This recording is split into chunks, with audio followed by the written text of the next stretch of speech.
It's probably the third oldest club in the state, if not somewhere up there.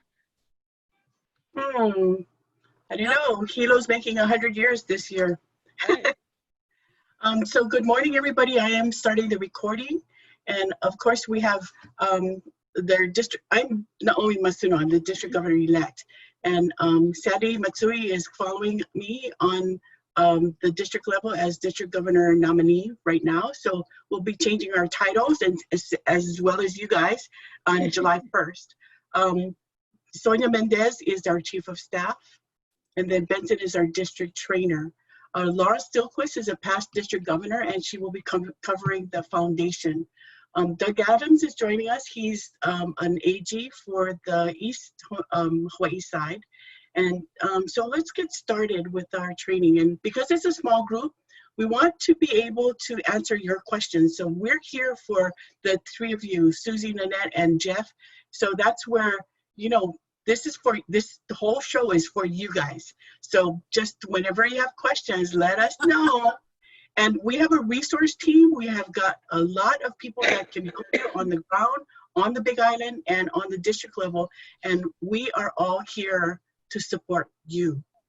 Okay, so this session is on the pets content that we went through in March. And this year, it was a little different format. It wasn't so much the deep into the content of foundation and membership. It was learning center courses beforehand. And so if you go to rotary.org, they've got a ton of already recorded lesson plans that you can log into and get all of the information, a lot of the information there.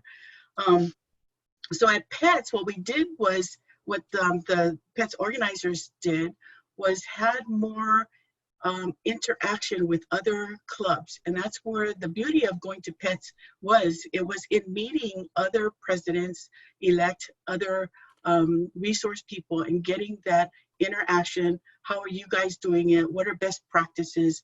And having that open dialogue. So the content part is, you know, on the learning side, and that's where Benson has been working on a lot of webinars, so we can customize it to District 5000. So if you go to the district website, rotary-d5000.org, on the right-hand side, there's a link for webinars, and that's where you can find a lot of the recorded webinars that we've done for the past year. So it's on all kinds of subjects, and from the spring assemblies from last year, you can find a lot of information already there.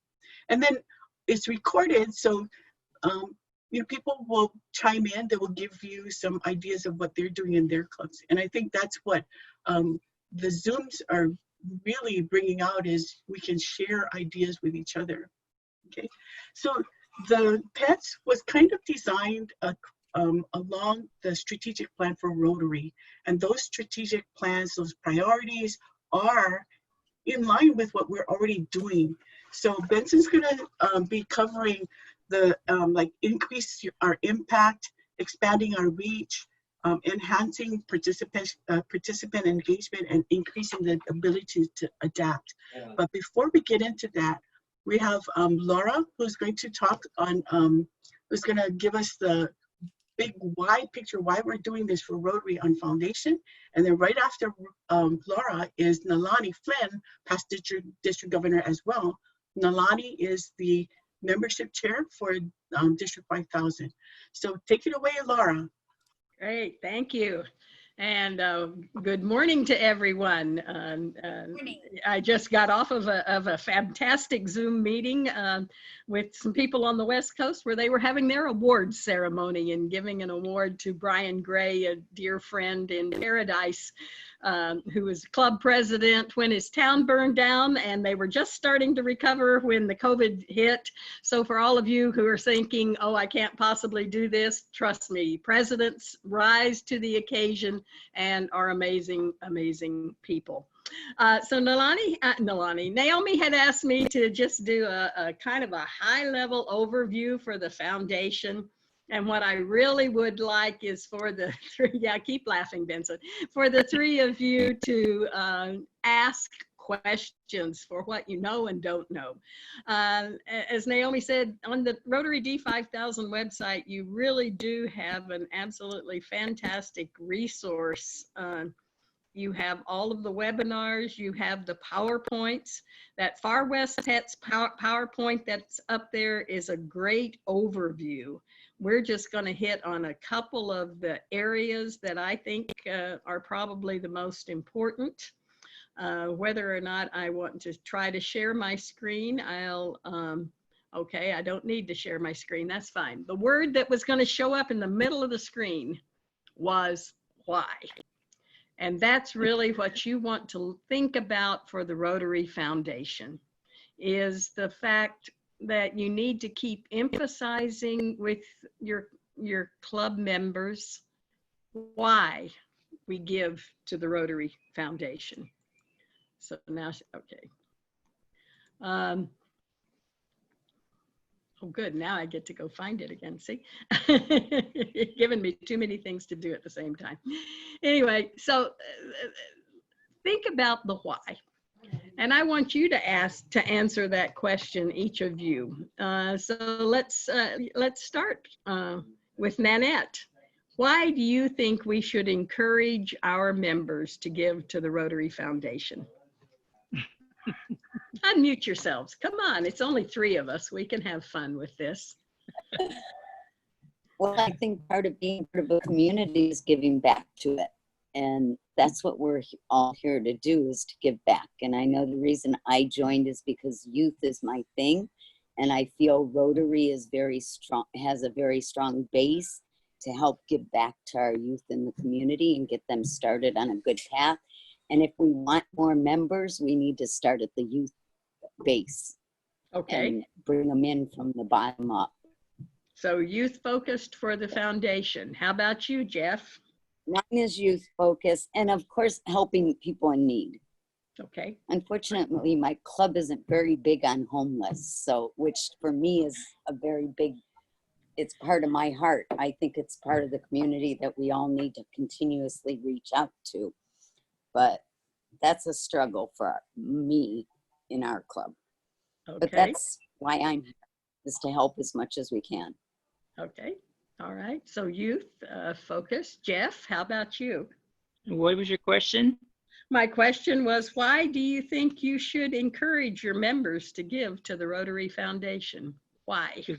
Because the Rotary Foundation is the source of funding for all the wonderful projects that we do and the great things that we do throughout the world and the community. It gives us a purpose to accomplish the goals that we want for the community. Okay, great. Susie? I ditto what the other 2 said. They said it so eloquently. I think it's a little unfair. I think you guys are supposed to be giving us some information before you give us tests. I feel like a student that's being set. This is the pre-test. I didn't get to watch any of the videos yet, or any of the training. So you got to give us something first before you start asking questions. Okay. But anyway, they were both very eloquent, and of course, it's we want to be able to do as much as we can for our community, and we need the funding to do it, and this is one of the mechanisms. So mahalo. Okay. All right. Thank you. So Benson, do I now have the ability to pull up a PowerPoint or not? No. Okay. I should have sent it over to you first. That's it. Anyway, Laura, are you sure? Try hit the share screen. No, okay, there we go. Great, thanks.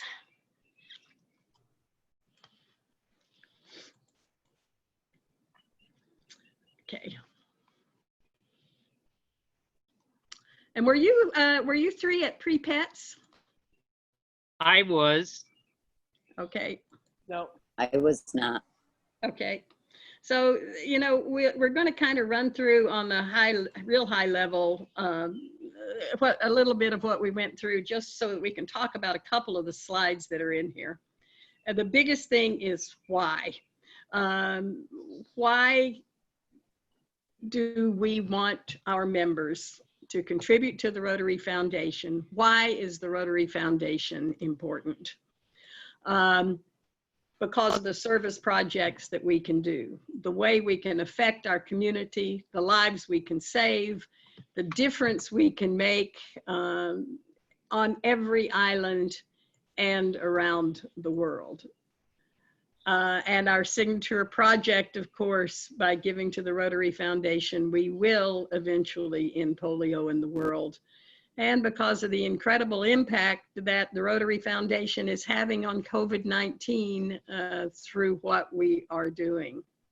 So the mission of the Rotary Foundation to enable Rotarians to advance world understanding, goodwill, and peace through the improvement of health, the support of education, and the alleviation of poverty. I think you three probably said it even better. It's to help our community, it's to support our youth, it's to make a difference in the world. So the Rotary Foundation's made up of 3 funds. The Polio Plus Fund, which you've all, I hope, heard a lot about and made contributions to, and Rich Corson is our chair, and he just did a great job of having our Memorial Day give your lunch money to polio. That's still going on if you have people wanting to make donations. We want to end this disease in our immediate future. The annual fund is what we use to actually get the money that comes back to the district so that we can do the projects that we want to do. And then the endowment fund is what you can invest in either through legacies or through direct donations. It's just like Harvard University. If we build up a big enough endowment in Rotary, then we won't have to focus so much on annual fund collections, but we can focus on our service. Why the Rotary Foundation instead of some other foundation? Or why the Rotary Foundation for our estate planning instead of some other organization? Have you guys heard of the Charity Navigator ratings? I know HPR, when they do their fundraising, they're really big on saying, you know, this is the 3rd year we're getting our Charity Navigator top rating. Well, the Rotary Foundation has received the top rating from Charity Navigator for the last 13 years. And that's the reason we ask you to do some of the things in the Rotary Foundation that we ask you to do. So are you guys aware of district grants and global grants? Have you heard of them? You can talk back to me, it's okay. I have. Okay, so you've been involved with them. Our district I have over the years. Okay, the district grants, as you know, are for use in short-term community things, mostly. A lot of grants right now are getting repurposed and used for COVID-19 to help funding food opportunities for people who are out of work and in crisis. They can be used for international projects, but they all have to be completed within 1 year. Global grants are larger scale grants at minimum of $30,000. Usually it will have one person who's ahead of it, and they will ask other clubs to participate. So in the district grants, you're going to be doing your applications in July. They are due August 1st. You're going to be deciding where your allocations for global grants will go by November 1st. The areas of focus you need to be aware of, these are what global grants have to match. There are 6 of them: promoting peace, fighting disease, providing clean water, sanitation, and hygiene, saving mothers and children, supporting education, and growing local economies, okay? And then you have to be qualified, which means you have to have filled out that wonderful little form that says the Memorandum of Understanding. I think you've all signed it and sent it in. I will check my records when I get over to the office and send you an email if there's something still missing on that. That's the highest level view of the Rotary Foundation. You will find incredible amounts of information on the website, on the RI Learning Center. Naomi does a great job of putting information into the District 5000 website. I am available at any time. You can text me. My cell is 808-221-0126. Naomi and I have always laughed about the fact that our cell numbers end the same way. I think there's a connection there. Anyway, and my email is Laura, L-A-U-R-A, @HIMED, HIMED.cc. Our next training session is going to be on June 29th, which is going to be how to fill out a district grant application. Hands-on, we're going to fill them out together. So if you want to join that, we'd love to have you. Otherwise, you have any questions, you let me know. You are the ones who are going to lead your club. You're the ones who are going to help your board to set the goals. You are the one person who will make the biggest difference this year. So follow your. I'd like to do that training. Will you send us make sure you send us the link? Absolutely, absolutely. It's probably already, knowing Naomi, is probably already on the website, but I will also send it out to the three of you. This PowerPoint, I think, is on the website. If it's not, I'll send it over to Naomi and she can get it up as well. The plan is really just a little fast 10-step kind of thing to do. This is what I think you should do to have a successful year. Set your goals. Put them up on the website, share your goals with your club every week. Let them know what it is you're looking for. Lead by example, of course.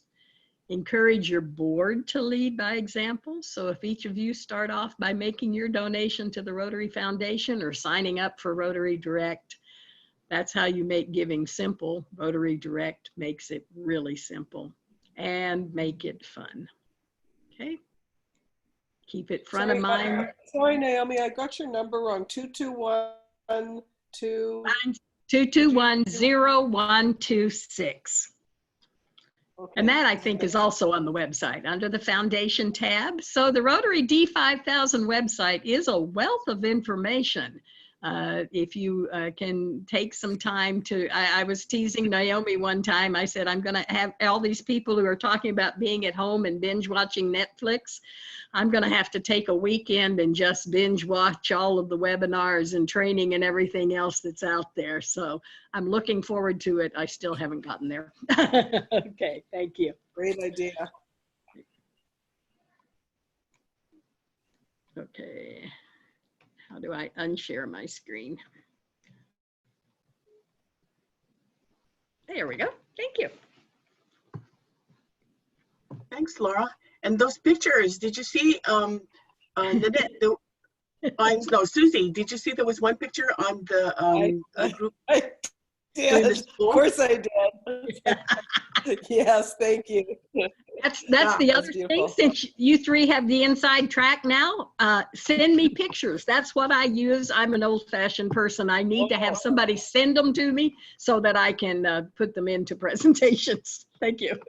Okay, I love taking pictures. I'll send you pictures. Thank you. Thanks, Laura. Thank you very much. Nalani, you're up next.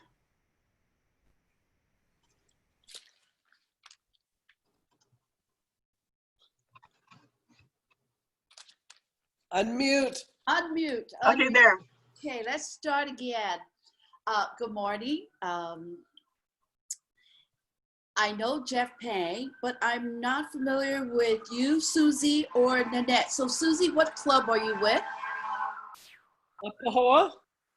Pahoa, okay. And how long have you been a member? I honestly can't remember. I have a lot of PTSD with memory. I don't know, 7 years, 8 years. Okay. I don't know. kind of want to give me an idea of, you know, the experience that you have and not try to make it so basic, you know, as you're doing this. How about you, Nanette? What club are you with and how long have you been a Rotarian? I am with the Malka Kona Club, and I've only been a Rotarian for like 2 years. I joined in 2018. Okay, well, then I should remember you. Because I go to Kona all the time, and that's the year I started as governor. So my apologies. Oh, But no worries. nevertheless, thank you. Oh, I Thank know you so really much. well. So I'm on a time constraint of 10 minutes, so I'm going to give you as basic as I can, and then direct you as to where you can get the information. As you know, members are the lifelong, your lifeline of the club. You need them for all the projects. So the first thing you want to do is you want to assess your club. How are you doing? There's lots of things. So the first thing I want to show you is this Rotary Club Health Check. Now, if you have attended the training, you would have seen this. I'm going to give you at the end where you can get all this material. In it, it will give you an idea of what is your club experience been like. You know, your orientation, education. Do you educate new members? Example, Rotary Basics. Do you give that out when a member becomes a part of your club? This has all the information, the ABCs of Rotary, that's going to really help them. The other thing is, how about your service projects? Are they engaging? Are people happy? Do they want to show up? Is it making a difference? Does it touch their heart that they want to give and they want to participate? You know, a lot of times people are a little reluctant to say, oh, come to a meeting. They don't want to come to a meeting. My suggestion is take them to a project. Say like this, hey, I have to do food distribution this weekend, Saturday at blah, blah, blah. You got a couple of hours? You want to give me a hand? Or what do you need? You be my driver and I'll put the box into the car. People will sign up more than ever now. Also, say you're going to go visit kupunas and you're going to deliver boxes of food.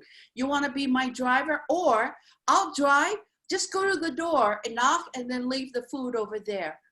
Those are things that you can show what Rotary is doing. The other thing, how's your social? Do you get a big attendance? A lot of fun? The biggest thing about Rotary, people like fellowship. People like getting together. People like talking story. These are something, open opportunities for what? Networking, support, getting to know them, and the type of work that they do. What do I mean? Vocation. As I got to know my members in my club, and I watched them for a couple of years, then I chose my lawyer for my Rotary Club. My accountant was from my Rotary Club until she moved to the mainland. If you can't trust Rotarians, who can you trust, right?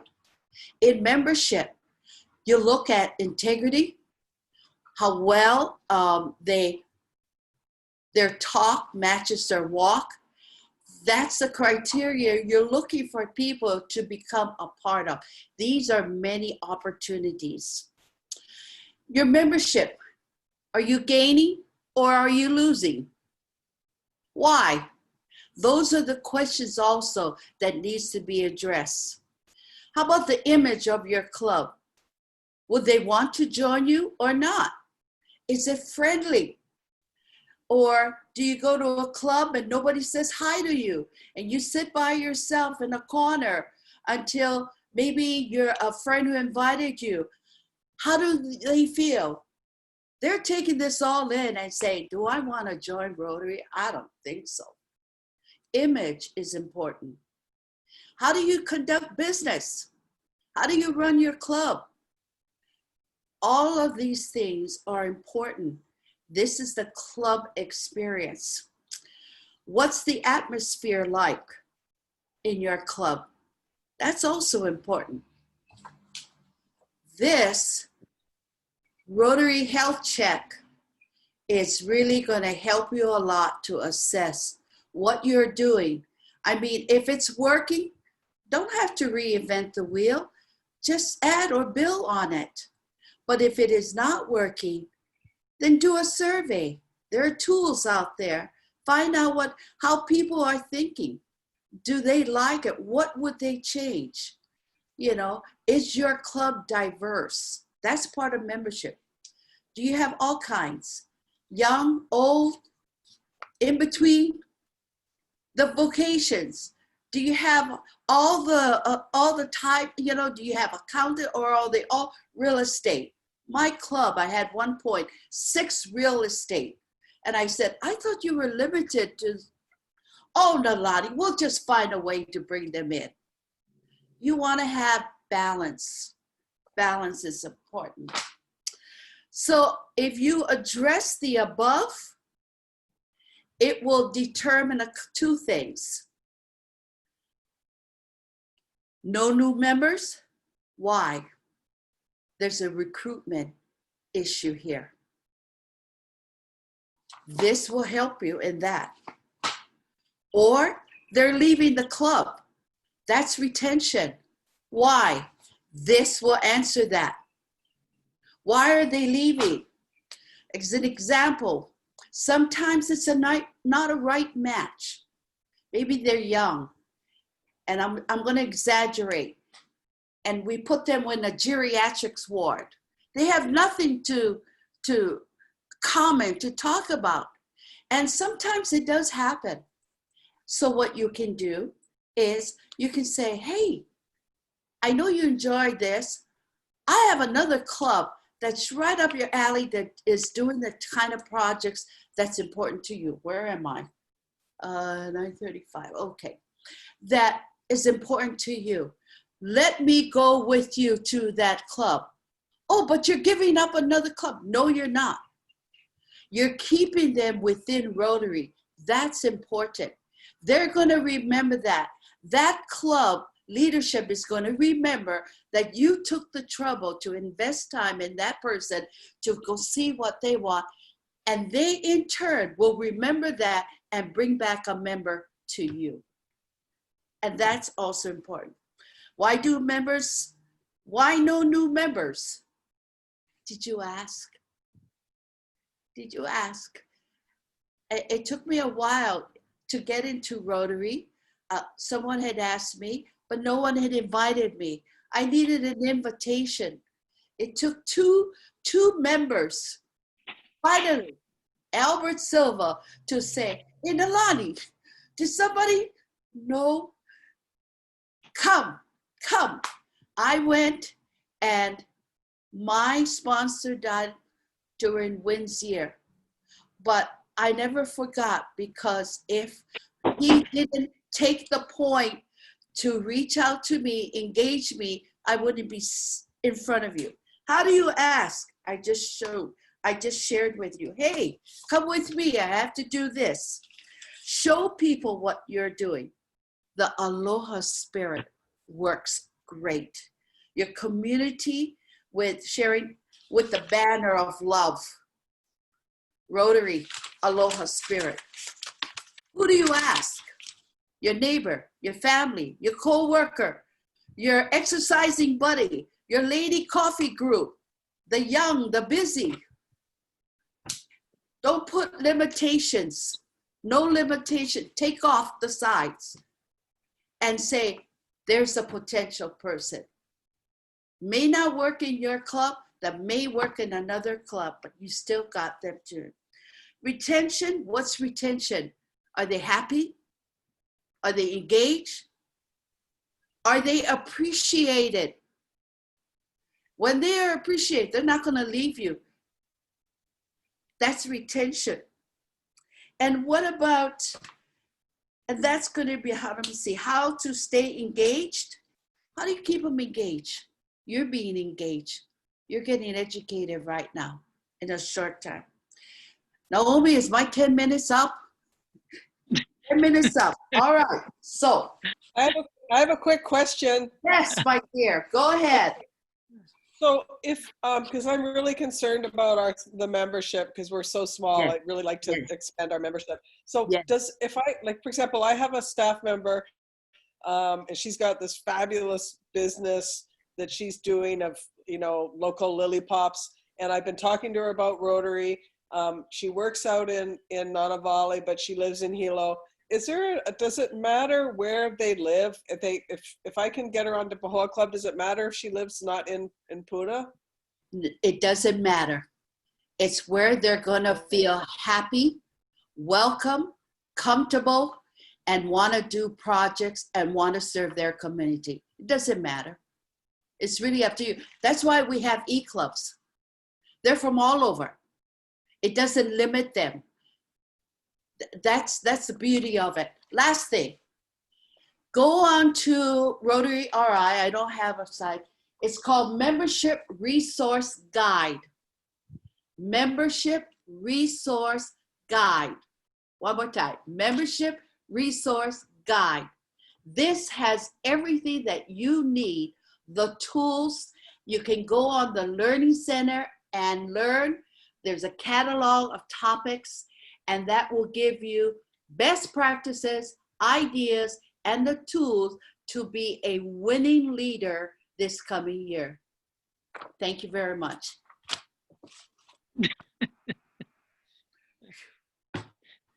Well said. I would say, do you have any questions? But then I'm going to run into somebody else's time. So you're waving. Yes, Nanette. Thank you. Where is this membership resource guide? Sorry, you didn't say what website that was on. Oh, you're muted. You're muted. You're muted. Oh, sorry. I'm muted. Send me take my phone number, 808-342-1565. Go to the district website and it's listed. Okay. Nalani, is that from the zone? The resource guide? This? Yeah, okay, so that is on the district website under membership.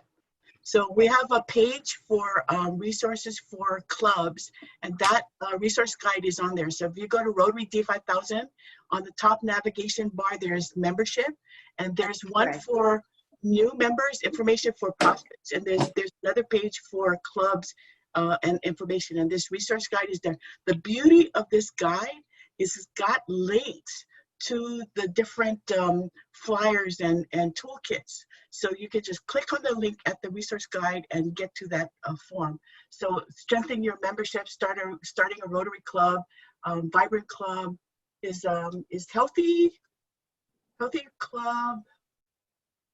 Okay, so the health checkup is on that form too. So you just click on the link and you can get to it. Okay, That's correct. Rotary 5000.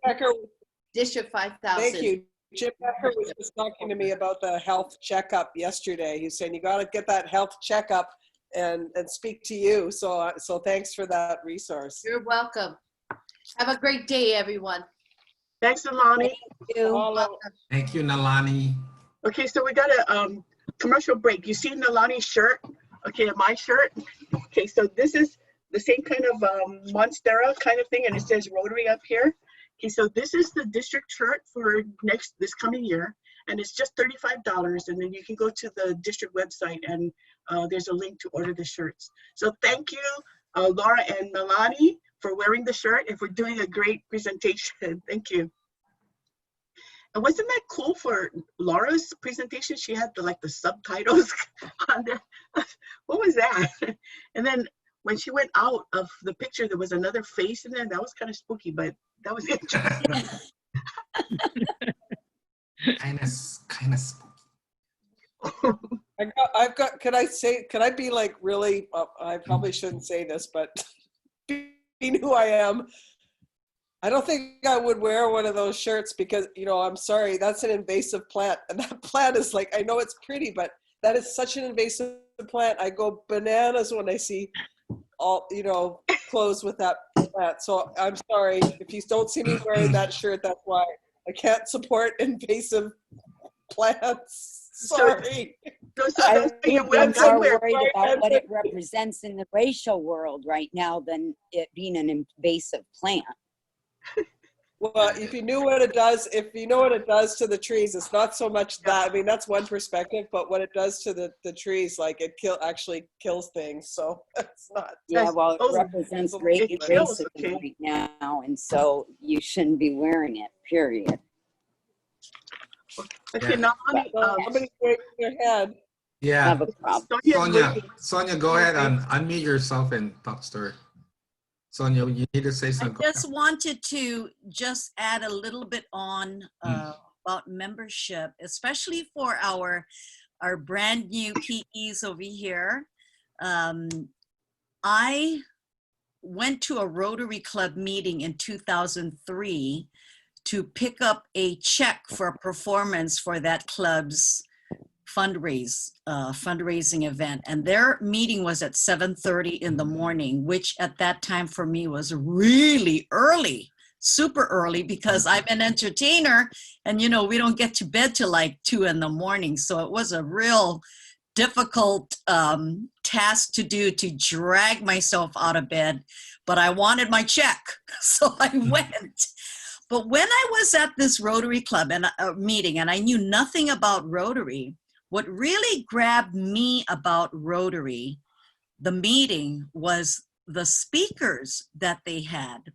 So I continued to go to these Rotary meetings 7 times in a row, because each time the speaker was really interesting, that it sort of like hooked me. I really liked hearing these speakers. So after my 7th visit to the club, I guess they figured, oh yeah, okay, she's for real. They invited me to join. So the one thing that we have done in our Rotary Club of West Pearl Harbor, which is also a very small club and it tends to be on the geriatric side, is every time that we've had someone come visit the club, you know, we have them sign in with their email and their cell number if they choose.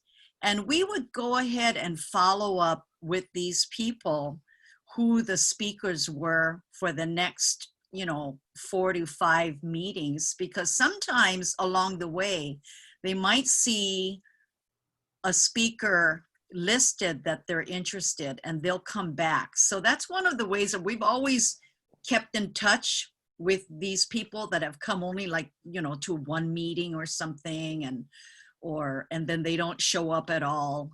So, you know, I think that human touch of keeping in touch with someone that just, you know, on the fly happened to come to a meeting and walked away with an attitude like they're not really sure. So if you continue to talk to them via email and, you know, invite them along the way, especially if you've got really interesting speakers, I think they really appreciate that. I have a question. Yes. Along the lines of speakers, and I agree with you 100%, because I think that makes a big difference in bringing life to a meeting, the speakers, because then you have all these people interested in, when people see other people attending, they say, my goodness, there's a big turnout here all the time, because speakers are important, yes. But the question is, how do we get the speakers? You know, I mean, I've been involved in club service as a director many times over the years, and it seems like, you know, getting speakers, not the same old speakers, but, you know, those that are kind of much different than nonprofits and trying to, you know, talk about what the good things they're doing. But beyond that, is there a place or a way, or is there a resource that we could get speakers, and maybe even plan B in case some speaker is not able to attend, and then you know, you got to rustle around for a last minute speaker? I think that is my concern. That's as far as speakers are, you know, getting that piece. You know, another thing that I'm also involved in is trying to create social interaction and a change of scenery, which involves not having meetings in the same place. you know, kind of mix things up, you know, for membership interests concerned. So for those who don't, you know, feel like they want to just keep going to the same, you know, 12 o'clock meeting on a Friday, listening to a speaker, and all of a sudden when we have a different venue to go to, you'd be surprised how just everybody's just like perks up, and the ones that you didn't see come around. You know, I mean, it's that change, you know, it's not the same old thing. And I think this is the year that I have to work hard at it because we have challenges. So speakers, social interaction, change of scenery, those are the vehicles I'm thinking of how to fill them in to into this next 6 months. Anything after that, I don't know. But you know, the thing is, chances are things will hopefully lighten up as we get into the year 2021. But this next 6 months is really could be a deal breaker for membership, because you know it can be kind of boring to some people. You know, Zoom is not as interesting as all the other, you know, the social interaction and the changes and the scenery. So I think that's a challenge that we as presidents are going to have for this next 6 months, especially when we have things that crop up unexpectedly and we have to cancel. That's been a morale factor. It was for me when I had to cancel my installation banquet or dinner, and then to have to be installed on a Zoom. I just said, don't bother. You know, this is not exciting enough for me. But you know what? Reality check. Embrace the situation. This is what we got, and this is what we're going to do.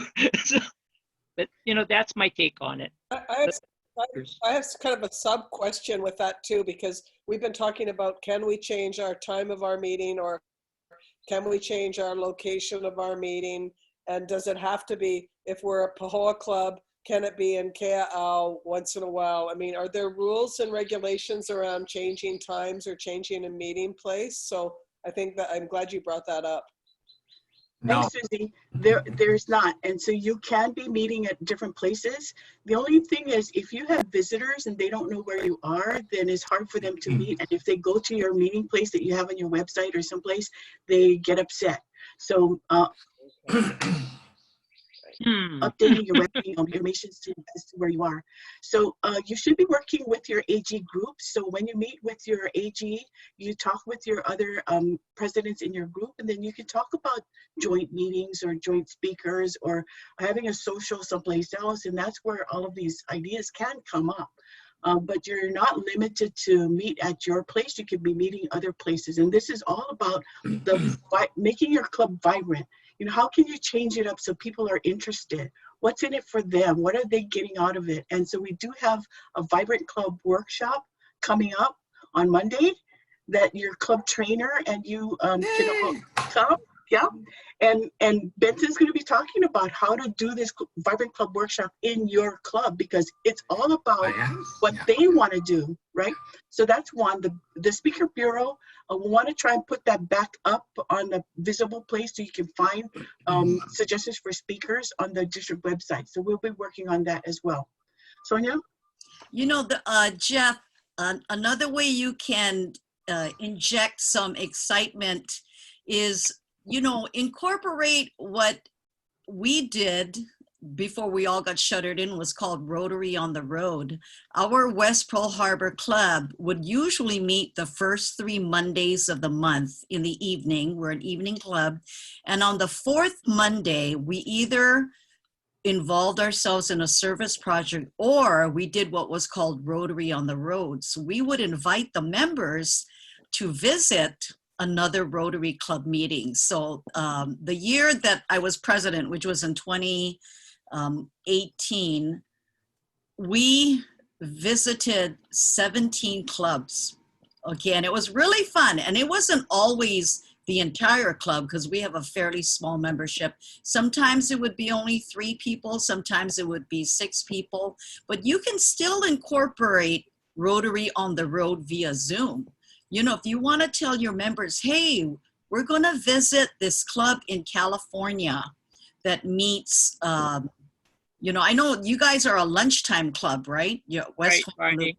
Yeah, so, you know, you could do something like at 12 o'clock, we're going to visit an East Club dinner club. It'll be 6 o'clock on the East Coast. So you can do that. That would be kind of fun, to visit a club that's meeting in Martha's Vineyard, and just, everybody knows about Hawaii. When you say, hey, we're a Rotary Club from Honolulu, we want to come visit your club, the doors will open because they want to see you, because they all miss not seeing us for the real convention. There's a real, they're jonesing for Hawaii right now, because they were all supposed to be in Hawaii this past weekend. So, go out and reach out of your box and go connect with a Rotary Club on the East Coast. It'll be 12 o'clock, your regular meeting time, but it'll be 6 o'clock, their dinner meeting time. And that's kind of fun, So Well, yeah, actually- we had just recently, our sister club, Makati West, and that's like 18-hour difference, invited us and 10 of their sister clubs to join in on a Zoom meeting, joint meeting, and had 90 people from all over the world. Yeah, that's attended. fun. Yeah, Yeah, and it that was the first time in my whole life as a Rotarian have we ever done this internationally. But they took the lead, and it was quite exciting. Except I wish I was able to attend, but Naomi did, and a few other of our members joined in on that international Zoom meeting. Yeah. Joint meeting. So, start small. How do you find out when those other meetings are? We Well- got invited, but some of the other clubs on Oahu or in the state have their Zoom meetings up, and so maybe we should be doing that, is putting that list up so that you can join other clubs' Zoom meetings. But we do need to move on to Benson, because he's got a lot of things to say. So Benson, take it away.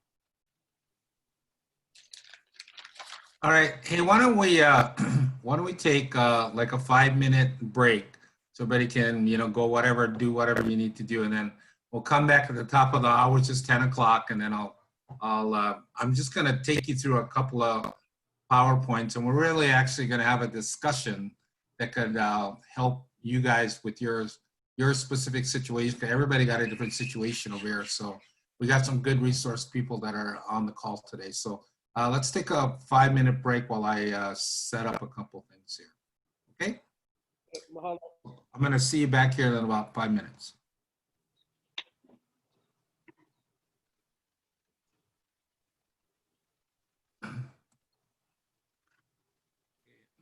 So I just posted the link for the Vibrant Club meeting on Monday. Yeah, that's the one. That's the one, right? So we got to look now, yeah? So that's the same one. That's the same one for the next Mondays for this month, and also the one for Thursday, right? Right. The webinar. Okay, so that's the one I have.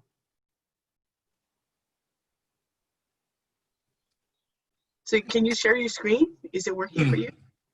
Well, let me try here. Yeah, look like gonna work. So let's start with this one.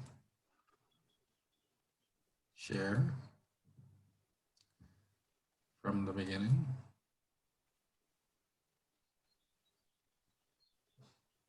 How's the thing working?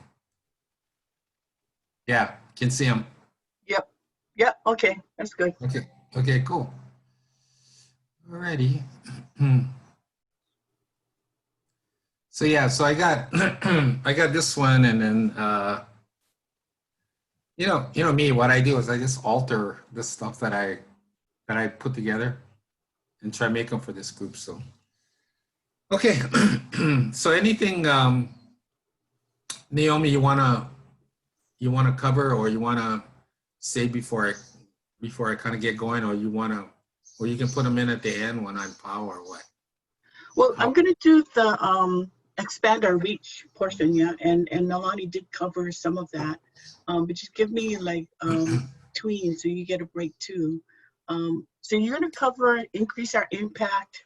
Are you going in that? Yeah, I'm actually gonna mention all of those things, but in this stuff, I mean, I would put all kinds of stuff inside. I put in 4-way tests. I put in all kinds of stuff. So You know, when I'm sleeping, these things start to come to me like, Oh my gosh. she's stuck about 4-way tests like that. So you know what I do? I have my, my phone, and I I just have this app that you can record, like your voice on them, right? So I get her in the middle of the night, and I go back to, I come back, I'm going, oh, don't forget the 4-way test, like that. And Zedison goes, who are you talking to? Yeah, Zeta's like, who are you talking to? I said, well, no, I just talking to myself. And she goes, Yeah.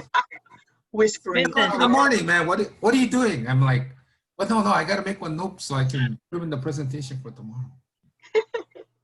Yeah, but she used to them already. I mean, she's like, okay, well, whatever, Like this Yeah, one. as long as you're not hearing breakfast. voices from someplace else. Oh, no, I hear rotary voices all the time in my head. Oh, brah, don't forget to talk about that. I'm like, oh, yeah, okay. But yeah, that was the ghost of Paul Harris. He was telling me, yeah, don't forget about the foundation. Okay, so let's, yeah, go ahead. Benson, before you get started, so you know how when you're posting things on the chat box on the side, Yes. do I cut and paste those onto another document so I can access those links, or Sure, you sure how can. do I? Yeah, you sure can. Okay, that's how I retain that information. Yeah, you can take them off. You can save the chat too if you want. Save it. So How you do have all that. How do you do that?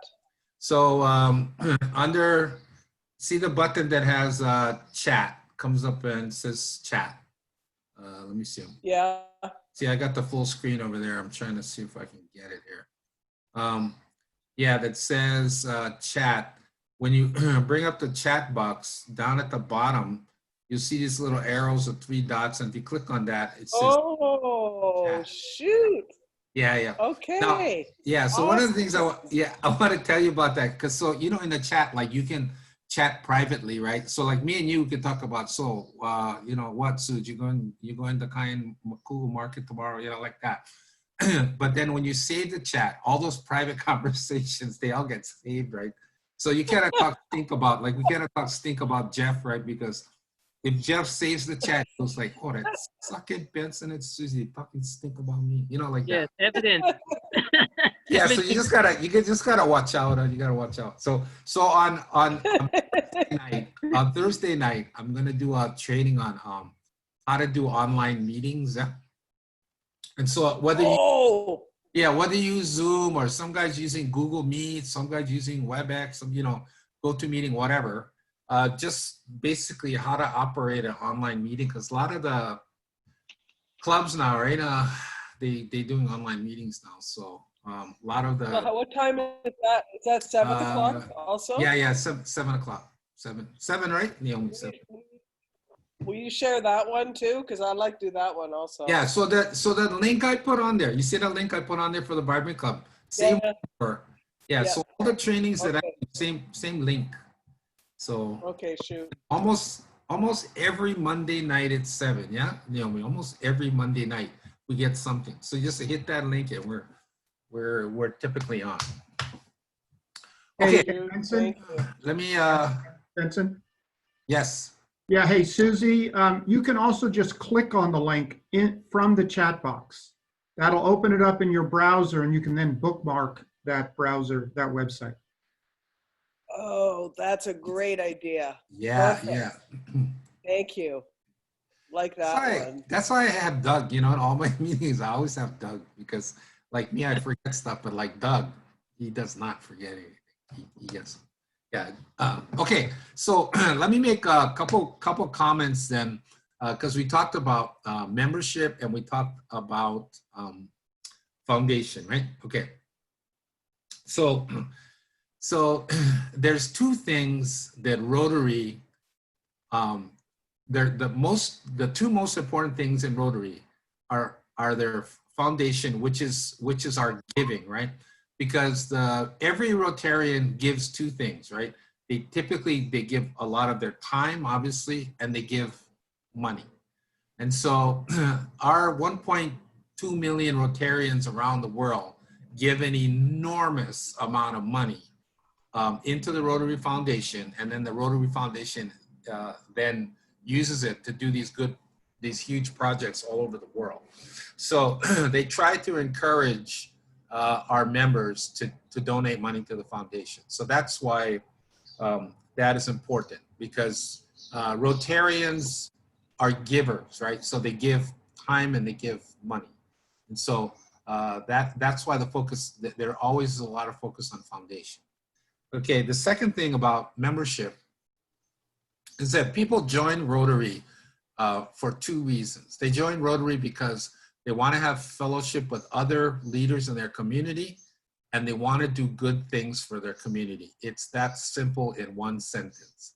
I'm a Rotarian because I want to work with other Rotarians in East Hawaii to do good things for my community. That's it in a nutshell. So the amount of time you stay as a Rotarian, I always say people have like a Rotary lifespan. It's dictated by three things, right? It's dictated by how well you connect with the people that are either in your club or that are other Rotarians. Okay, how well you connect with the mission of what Rotary does. If you believe that my job as a Rotarian is to work with other Rotarians in my area to do good things for my community. If you're connected to that, then you'll be a Rotarian probably the rest of your life. And then the third thing is that you have a Rotary moment that cements it into your head that this is why I'm a Rotarian. And that moment for me came when we were putting Ku'o back together again at Nani Mau, right? So we spent all of this time, you know, digging, painting, knocking down stuff, whatever, right? Susie, you remember the whole thing, right? So I remember I was standing out there and Ron's going, okay, so Ron, what do we got to do today, right? So there's about 4 of us standing there and we're all like in our 60s, right? And Ron goes, hey, you know what? Somebody got to go up there and pull those gutters down. Remember we were doing that? Got to pull those gutters down. And so the other 3 guys immediately just started going in a different direction, right? Because nobody's going to go up on this scaffold that's like 25 feet in the air, right? So then he looks at me, Benson, what? So I immediately get on the phone. I call my grandson. I said, hey, get down here. I got one job for you, right? So I got to send him up there because I'm not going to go up there. But I ended up going up there, right? So we did all of this stuff, and every day, you know, it was great. I mean, for a long time we worked on that. But it didn't sink into me until the day we opened the school and the kids showed up. And when I saw the kids show up, I had to like excuse myself and go in the car and have a good cry, because then I came back and I went like, wow, you know, this is why I'm a Rotarian, right? I mean, Susan, you remember that day, right? I mean, it was like heart-wrenching for me to see all of that work finally come and to see the beneficiaries of that. So if you're a lifetime Rotarian, it's because you've had one or all 3 of those things happen to you, and you're going to be a Rotarian for the rest of your life. So most of the people on the screen, you know, they connect with the people, they connect with the mission, and they've had that Rotary moment that glues it into them forever. Okay, so I'm going to run you through a couple of my these PowerPoints, and we're going to talk more like about conceptual things that will help you to understand your role as the leader of your club. Now, you know, you can find all you want about membership, about, you know, youth services, whatever. but these are basically concepts that you have to have sort of as a new kind of leader, right? Because as you know, the pandemic's changed everything forever. So I'm going to talk about first the new normal, and then I'm going to take you through some things that you can do specifically for your club to get ready for this upcoming year. All right, let me see if I can get this to change. Okay, so this is it in a nutshell, right? The pandemic has changed our lives, and it's changed Rotary forever. So 2 weeks ago, a little over 2 weeks ago, we had Mark Maloney, who's the RI president, right? Come on our Zoom meeting we have on Thursdays, and that's what he said. He said, hey, this Rotary has changed forever, and so it's never going to go back to what it was, right? So let's accept reality. Like Jeff said, Rotary's changed. Okay, our meetings are going to look different. You know, our in-person meetings that we used to have, maybe we're going to be able to go back to them. but maybe not 100%, you know, the way it used to be. So our meetings are going to look different. Okay, our fundraisers are going to look different. Every club, Rotary Club in our state, if they had a fundraiser that was, you know, after March 1st, you're done for the rest of the year, including ours got canceled. And so we have to come up with different ways in which to fundraise. Now, fundraisers are important because as Rotarians, part of what we do to aid our community is we pump money into it. Now, our club, South Hilo, we just awarded $4,000 a piece to 5 different clubs. That's $20,000. And that money comes from fundraisers like Hilo Huli, like you see right there. The other is Oktoberfest, which is the signature fundraising event for Hilo Bay, okay? Service project's gonna look different, right? Okay, so when, this might be the last time you see a picture like this where you got, you know, 100 people all like next to each other with no masks on, no nothing, right?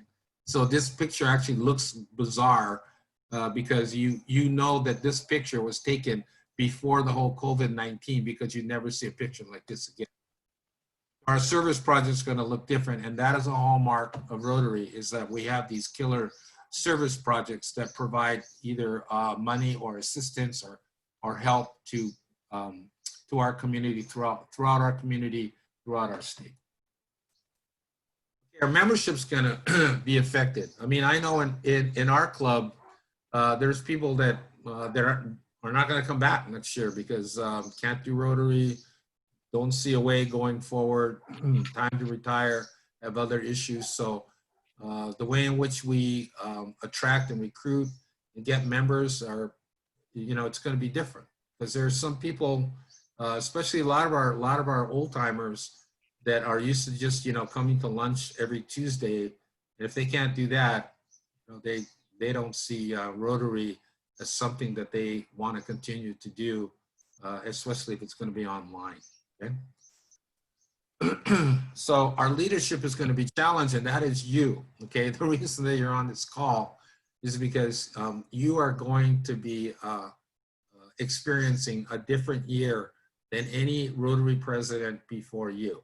So those people that went to PETS, I mean, I know you guys didn't go, but when they were arriving there in San Jose the first week of March, they weren't thinking that this was going to be a completely, I mean, I'm over here to basically train to be president, but this year that's coming up, it's, I mean, none of this stuff that I'm going to learn over the next 3 days is going to prepare me for what was coming because, of course, at that point, we didn't know what was coming.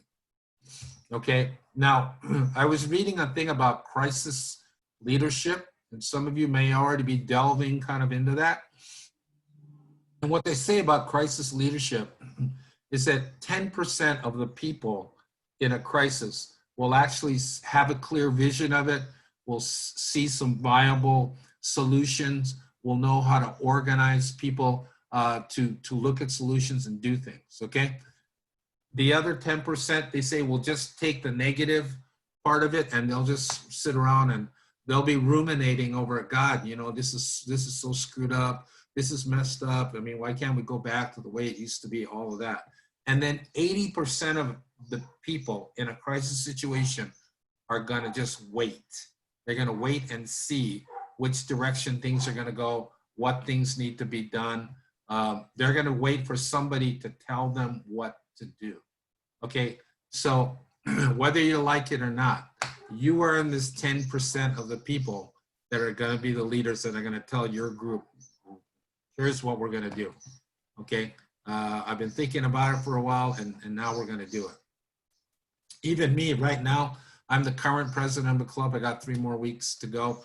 So we decided to suspend all meetings and think about how we're gonna move forward. So I've been thinking about it and now it's like, okay, we gotta do something. We cannot allow Rotary just to basically slither away just because we don't know what to do. So part of what your function is as the leader is to know what to do next. We're going to talk about ways in which you can do that.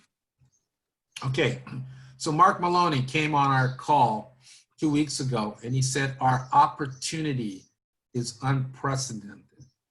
Okay, now there's people on that call that were saying, what opportunity, man? Everything's going, you know, everything's kind of like going down the toilet now. So what opportunity are you talking about? The opportunity is that now things have changed, and the people that are going to be creative, the people that are going to be courageous, the people that are going to see that, you know, there's going to be a new normal, and here's how we're going to work with it. That's what he meant by the opportunity is unprecedented. And we're going to talk more about how to take advantage of that opportunity. Okay, first thing you have to do, every club has a board. You got to reach out to your board because, you know, you can be super person or whatever, whoever you are, but you cannot do it without having a good and active board. Now, I'm fortunate in my club that I have a super active and involved and engaged board, and you see them over here on the left. Okay, and they have been helpful in helping me to determine which direction we're going to go and the best way in which we could speak for the club and its members. Okay, it's got to engage your board. Okay, so you got to embrace the technology, and if you aren't going to do that, because we have some clubs right now that are just sitting there dead in the water, and it's because their presidents or whoever's leading the club will not embrace the technology. You know, I mean, we have presidents that don't even have email or don't want to read email, won't do email. So to go forward, you either have to embrace the technology or get somebody in your club that will embrace it, because without technology, cannot move forward, right? Okay, we have to embrace creative new ways in which to do service, right? So these service projects, you know, we are in the schools, passing out dictionaries, you know, we're like, you know, raising school supplies for kids and all that. We can still do those, but we have to have creative ways in which we can do it. You know, got to figure out, okay, how are we going to do social distancing? I mean, we have Hilo Club, Hilo Bay, right? All right, and so what they're doing is that they got a huge donation of rice, and so they're repackaging this rice, right, into little 5-pound bags, right? So they get together. I mean, they got their masks on, and everybody's got their little social distancing, but they figured out a way to continue to do service and still be able to, you know, have the social distancing, all that down. So we have to embrace creative new ways to do service, because that basically is one of the core missions of what we're out there for, is to help our community. Right, so payment of dues. Now, a lot of people, you know, one of the things that's challenging about Rotary is that you have to pay to be a Rotarian. So a lot of other, you know, well, why can't I just like be a volunteer and volunteer for some other club without paying dues? And so that's one of the challenges that Rotary has. So there's ways in which you can do creative ways of paying dues. If you have a treasurer that's willing to, you know, spread people out on payments, I mean, that's one way of doing it. You know, some clubs are actually reducing their dues. Some are creating different types of membership plans or membership categories. Part of what our board is looking at now is to do a senior active category, which gives a 10% discount if you're over 60 and you've been a Rotarian at least 10 years. And so got to be creative about stuff like that, about dues, if that's a big issue in your club. Okay. So now this kind of focuses on membership. Is you have to go out and recruit people in your community that would be good Rotarians in terms of wanting to contribute to what the community is doing. So these are two gals on the left over here. Next to me is Kat Reberg. On the right over here is Tracy Class. Okay, now both of these guys, I got them into our upcoming leadership line. I'll talk a little bit about that. But these people are people that are already movers and shakers, of people that that are committed to helping in our community. So part of the membership, our direction for membership in our club, because typically Rotary has been like, hey, invite somebody to lunch, invite somebody to a service function of some kind, and that's a good way to expose them to Rotary, which is great. I mean, if people want to do that, that's a great thing to do it. What our board decided to do, I asked our board, I want everybody on the board to come back with the names of 2 people that will be really good Rotarians, people that you know, and then we're going to go after these guys. We're going to start emailing them. I'm going to call them. Hey, we put a list of 20 people together. It would be awesome Rotarians, and you were on that list. So I'm just calling you to, invite you, or, you want to talk more about it, send them some information, whatever that would be. Okay, so actively recruit people and tell them, like right now, you see the healthcare workers that are the heroes that are out there now. So our thing for our club is going to be a hero, be a Rotarian, because we're going to extend ourselves and put ourselves out there like our first responders, like our healthcare people. So, a part of it is just the posturing of what you're doing in the club and what you want to put out there as the image you want people to see about your club. And then work with other clubs. I know that work with nearby clubs. So in East Hawaii over here, we have Doug now as our assistant governor, and part of what we're going to do now is try to join forces together. I mean, we have some super big clubs like the Hilo clubs.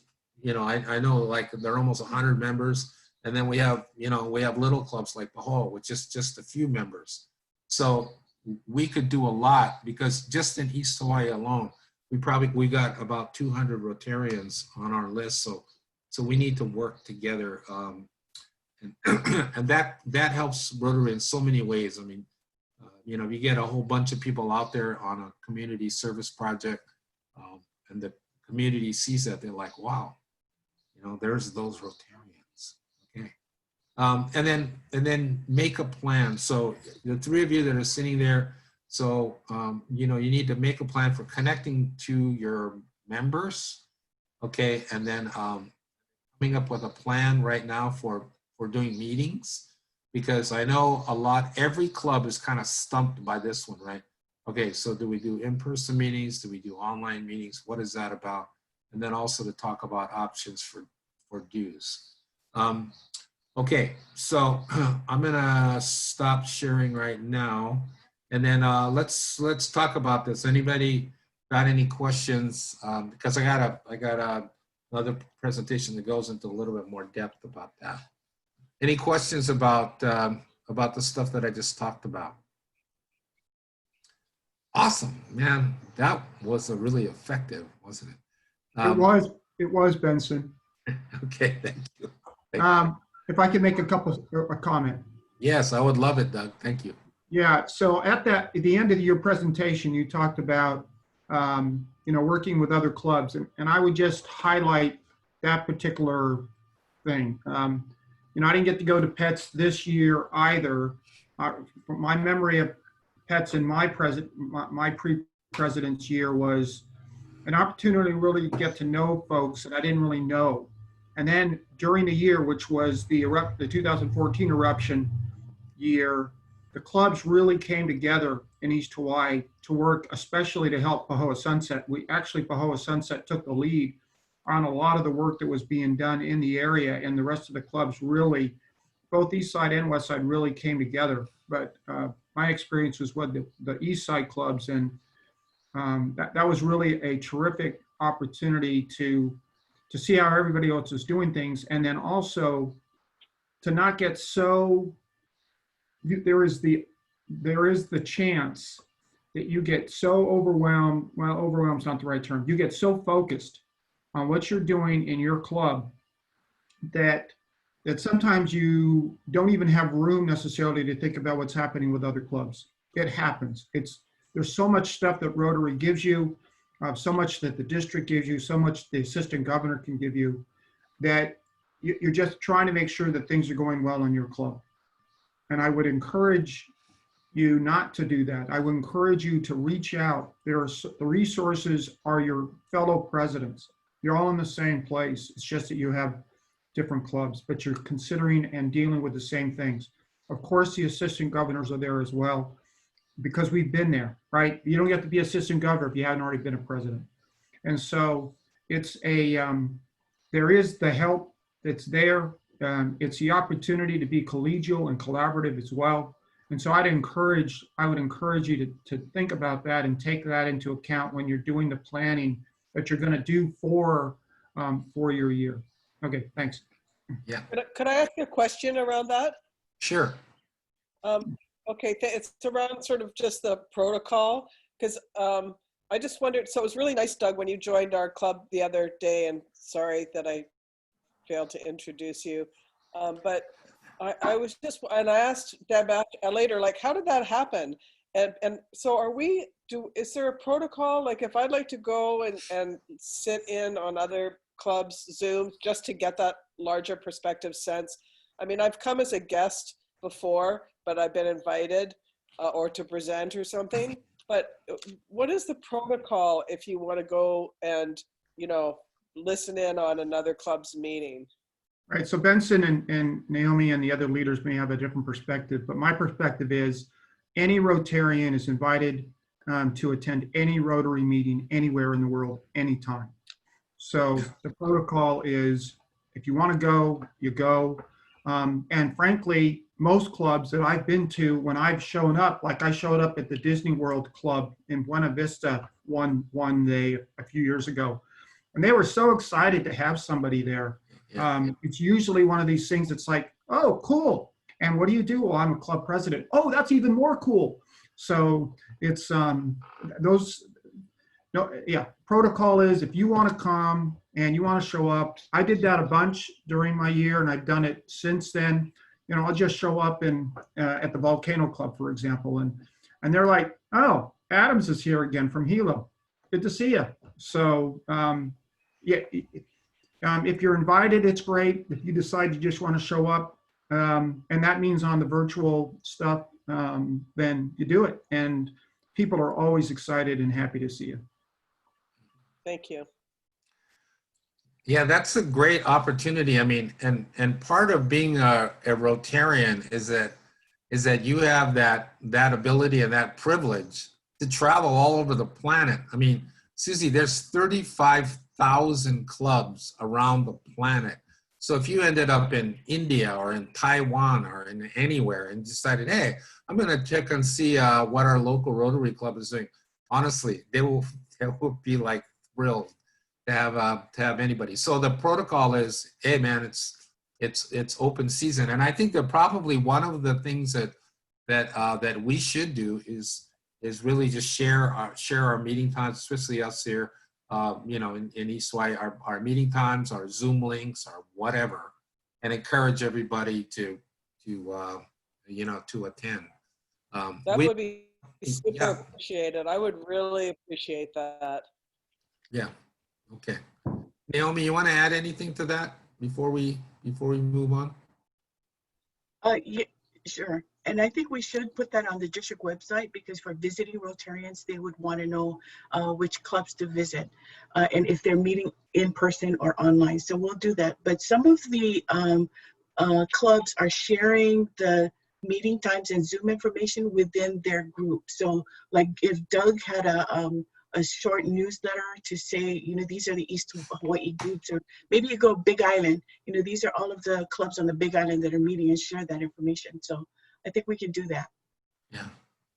Okay. Super cool. So Naomi, do you want to do your little piece right now, like in between because I got another presentation to kind of go through, but you can do your piece now if you want.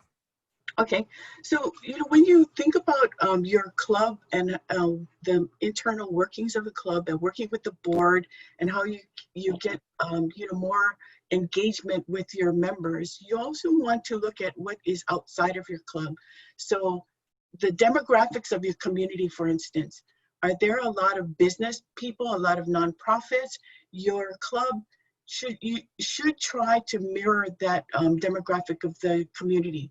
You know, do you have ethnic groups or you know, certain kinds of other demographic characteristics that you might want to mirror in your club?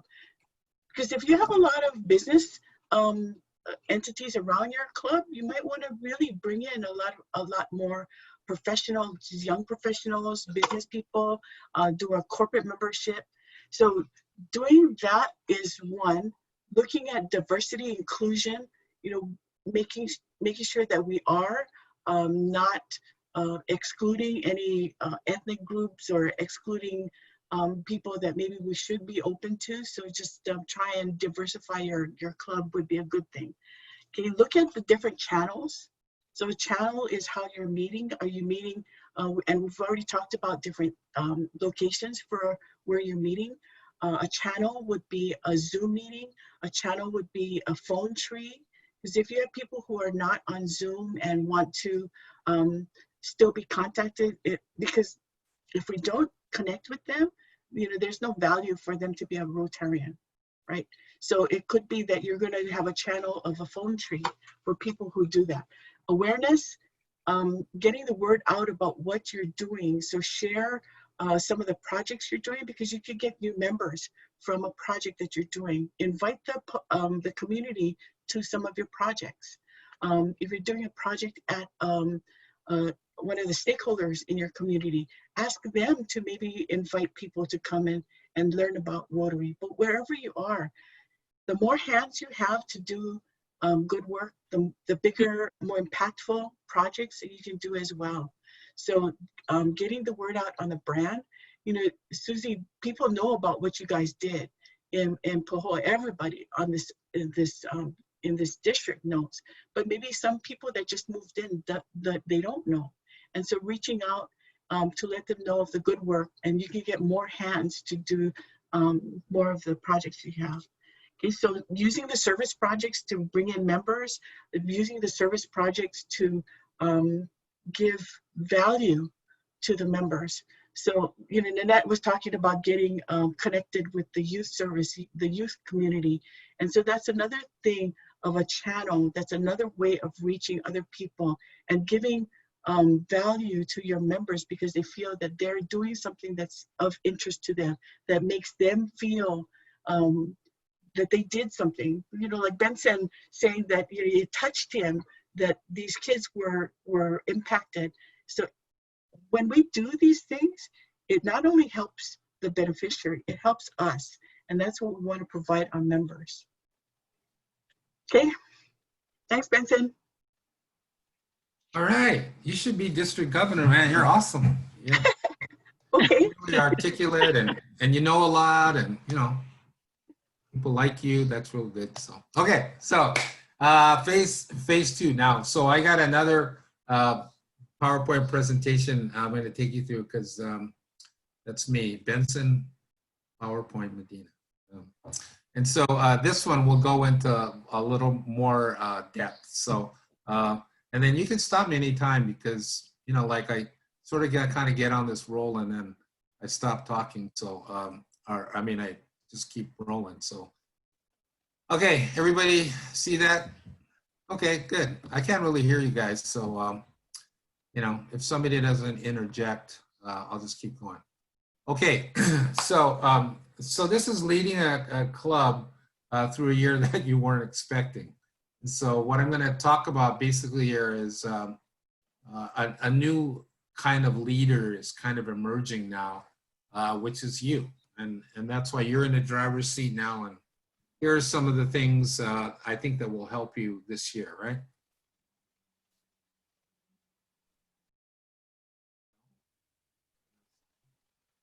I gotta make my thing move here, and it's not moving. So let's see.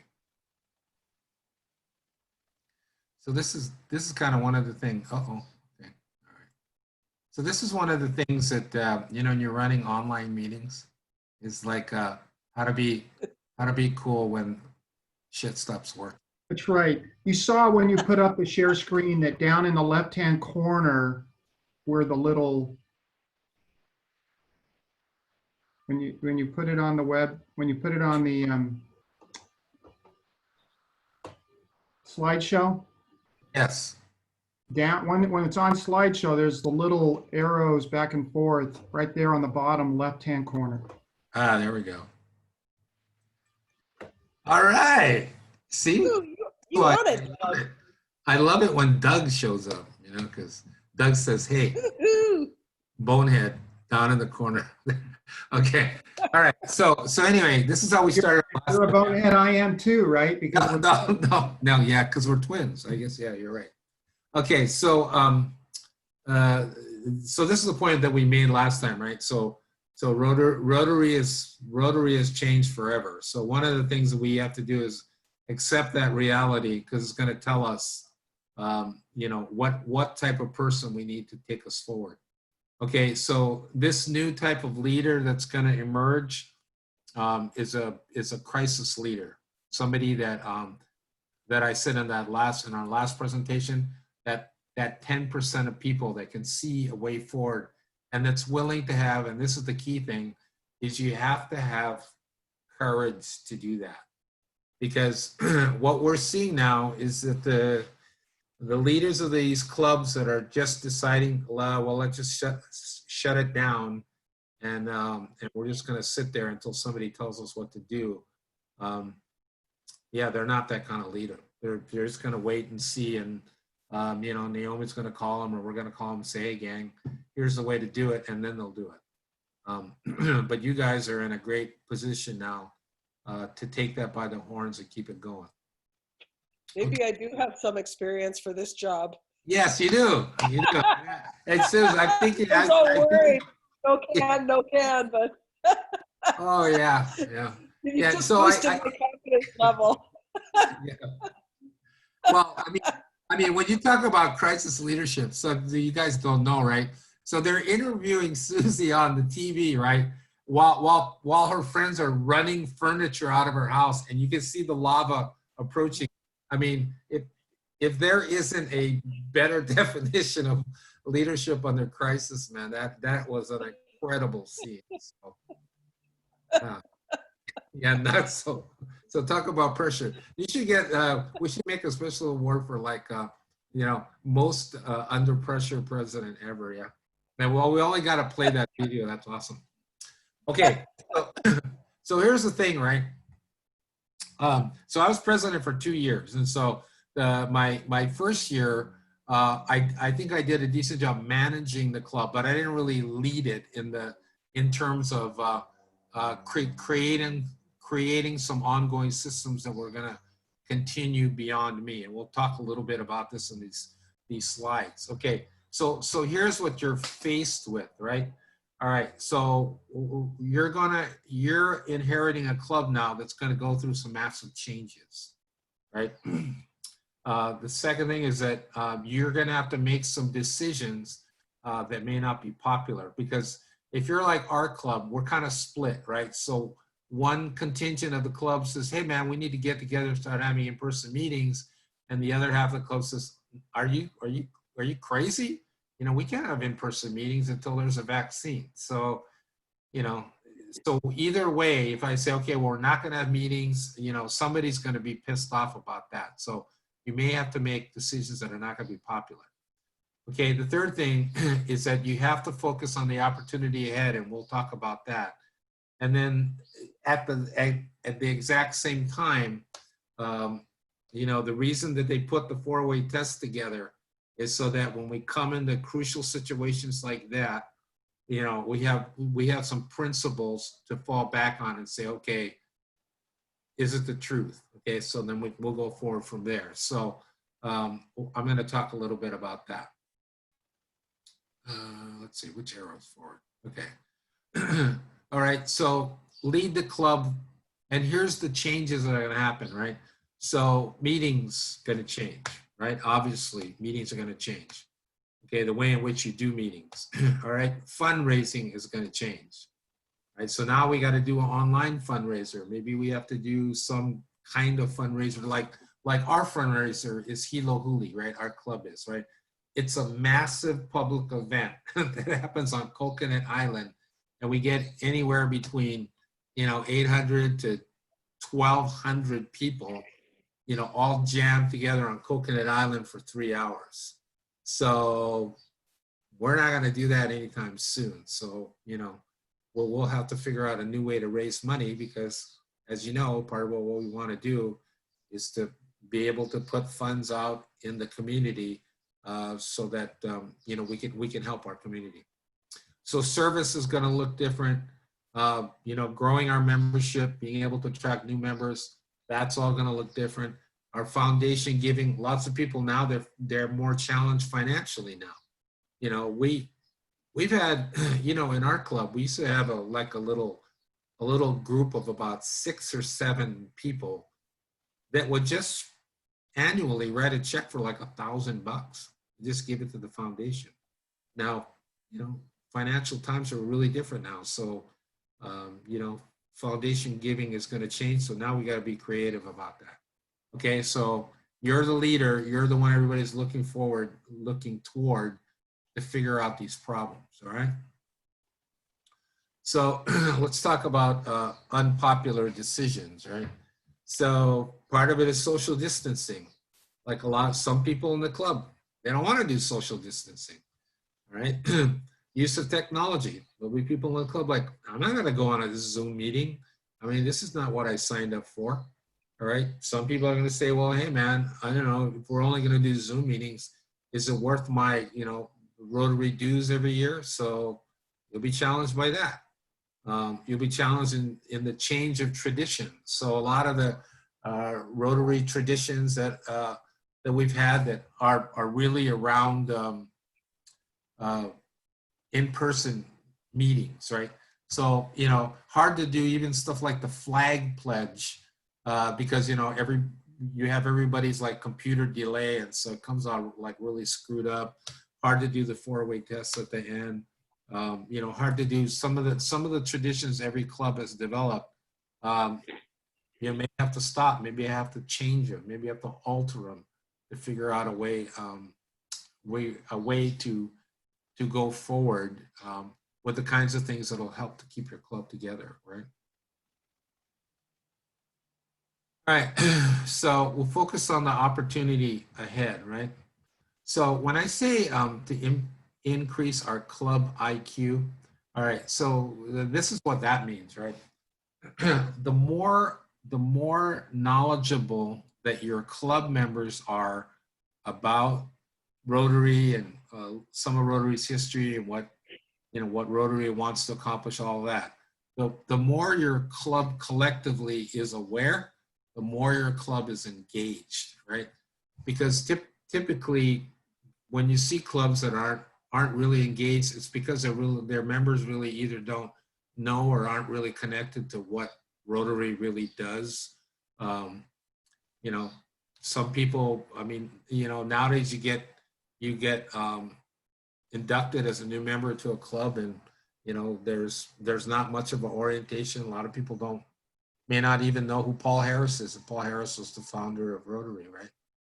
So in this strategic plan that Naomi was talking about, the 4 things that Rotary is trying to do worldwide, right, is to increase our impact, right? The impact that we make out in our communities, right?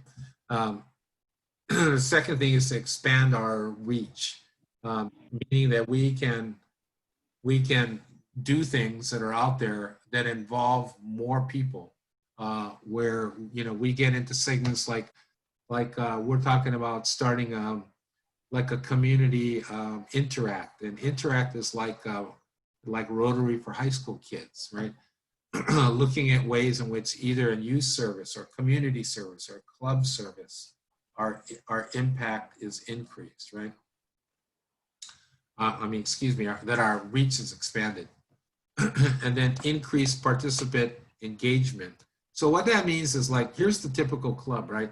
So if you have a club of 50 members, typically 50% of those members will show up regularly. They'll come to the meetings, all that, right? Of that 50%, half of those Okay, so that's now you're looking at 12 or 13. It's really the core operations group of the club that basically make everything happen. So, you know, part of the challenge of every Rotary Club is to figure out ways, and Jeff referred to this when he was speaking earlier, about how to get people more engaged, right? And then the third thing is to increase our ability to adapt, which I don't know, the guys who were putting this together, you know, last year or the last couple of years, I don't think they were thinking, well, we're going to probably have a massive pandemic in 2020, so we better put in increase our ability to adapt. But the reason they put that in is that things are changing, you know. So at one point, I mean, we lost one of our charter members, Jimmy Souza, who's 90 years old, passed away. But at one point, you know, Jimmy Souza was there, Val Cook is there, and Harold Ohata was there. And each one of those guys have been Rotarians for over 50 years. You know, Jimmy Souza was a charter member in our club charter in 1956. And so those guys would, you know, they would pretty regularly talk about how, you know, Rotary had lost a lot of its traditions, and, you know, why can't we go back to like fining people and having required attendance. So we have to adapt, you know, and our ability to adapt is really going to be probably the key in helping us to go forward and continue to increase our membership and all the things we need to survive. All right, so, you know, so here's two guys that I was talking about, right? On the left is Jimmy Souza, on the right is Val Cook, and then Kat Eberg, who's been only a Rotarian for a couple of years, in the middle. So I think about past principles of Rotary and how Rotary was set up. And so what I see now in a lot of clubs is that as they're trying to figure out a way forward, you go back to the basic principles. So like if you're a religious person, you have, you know, you go back to the 10 Commandments, or like, you know, me, I was raised in a Native Hawaiian home where, you know, we were taught about, you know, La Lima early on, Lokahi early on, that how you kokua, how you aloha na aina, all of that. Because my grandmother was a pure Hawaiian, didn't even speak English. So now even the Native Hawaiians, and going forward, they're looking back at these old principles that help the Hawaiians sustain themselves for hundreds and hundreds of years out here in the middle of the Pacific, and they're still good today. So, you know, as you and your board are trying to figure out a way forward, you'll never go wrong by just kind of going to the past principles of what Rotary is about. Okay, so leadership thinks about the future. So, you know, my first year that I was president, I thought about like, okay, I just got to get through this year, right? And so I focused a lot on things that I could do this year to help the club. The second year I was president, I thought more about, well, okay, I got to start thinking about ahead, you know, to try to sustain this club beyond just me, right? So this first thing, I don't know if you guys are familiar with Speed of Trust. It's kind of the new rendition of Stephen Covey's 7 Habits of Highly Effective People. I mean, that was like in the olden days, like 30 years ago. So basically the concept is this, right? Is that people are effective as a group if they trust each other. All right. So in the industrialization age, like basically my dad, right? He went to work, and the concept of leadership then was command and control. He was told what to do, and his boss controlled everything that he did. All right. Now, command and control today does not work, because people and the younger generations coming up, they don't want to be commanded, and they don't want to be controlled. All right. So the new type of leadership is trust and inspire, right? You gain their trust and you inspire them, and that's what engages people at a higher level. So think about that, the trust and inspire. Leaders think about the future, and it's more about, you know, not just what we're doing today.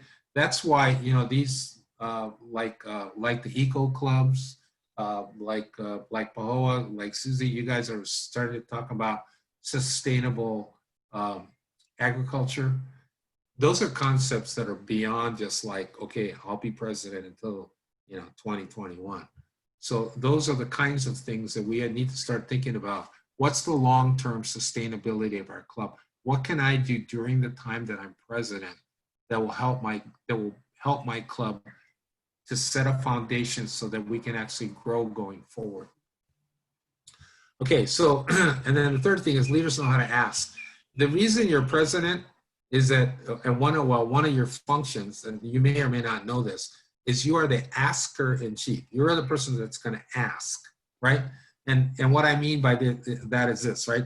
So Naomi is a really, really skilled person, and she understands a lot about, maybe more than anybody in our district, about Rotary. But what makes and will make Naomi a really good district governor is she's an incredible asker. So I'm in this right now because she asked me to do it. Now, I can say, well, I need to think about it, but she's going to come back and ask me again next week, and the week after that, and the week after that, and the week after that, until I say, okay, I'll do that. All right, and that's your job, basically. Like people will come up to you and they say, hey, can we do this? Can we do this thing down at the park? Can we have our meeting down at Wyola State Park? So what they're telling me is that they're saying, can you ask somebody to find out if we could actually do that? Okay, can we do a fundraising that involves without it, being gambling of some kind? What they're saying is that, can you ask somebody and find out what that means? Okay, so to be a good leader, you got to be a good asker. So sometimes, like if you're overwhelmed with there's a lot of stuff to do, that means you got to start asking people for help. And I tell you, the asking part is super challenging for a lot of people. So that's kind of like one of those things you need to look internally and say, okay, how can I be a better asker? All right. So good leaders are good teachers. So you have to think about, all right, this is beyond just me finishing out my term as president. I want to teach people to do this and be sustainable. It's kind of like, give a man a fish, he eats for a day.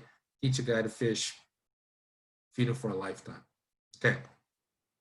Now, leaders help others to see their potential. And this is where, you go to the younger people in your club or new members and you say, you know what? You could be a leader of this club.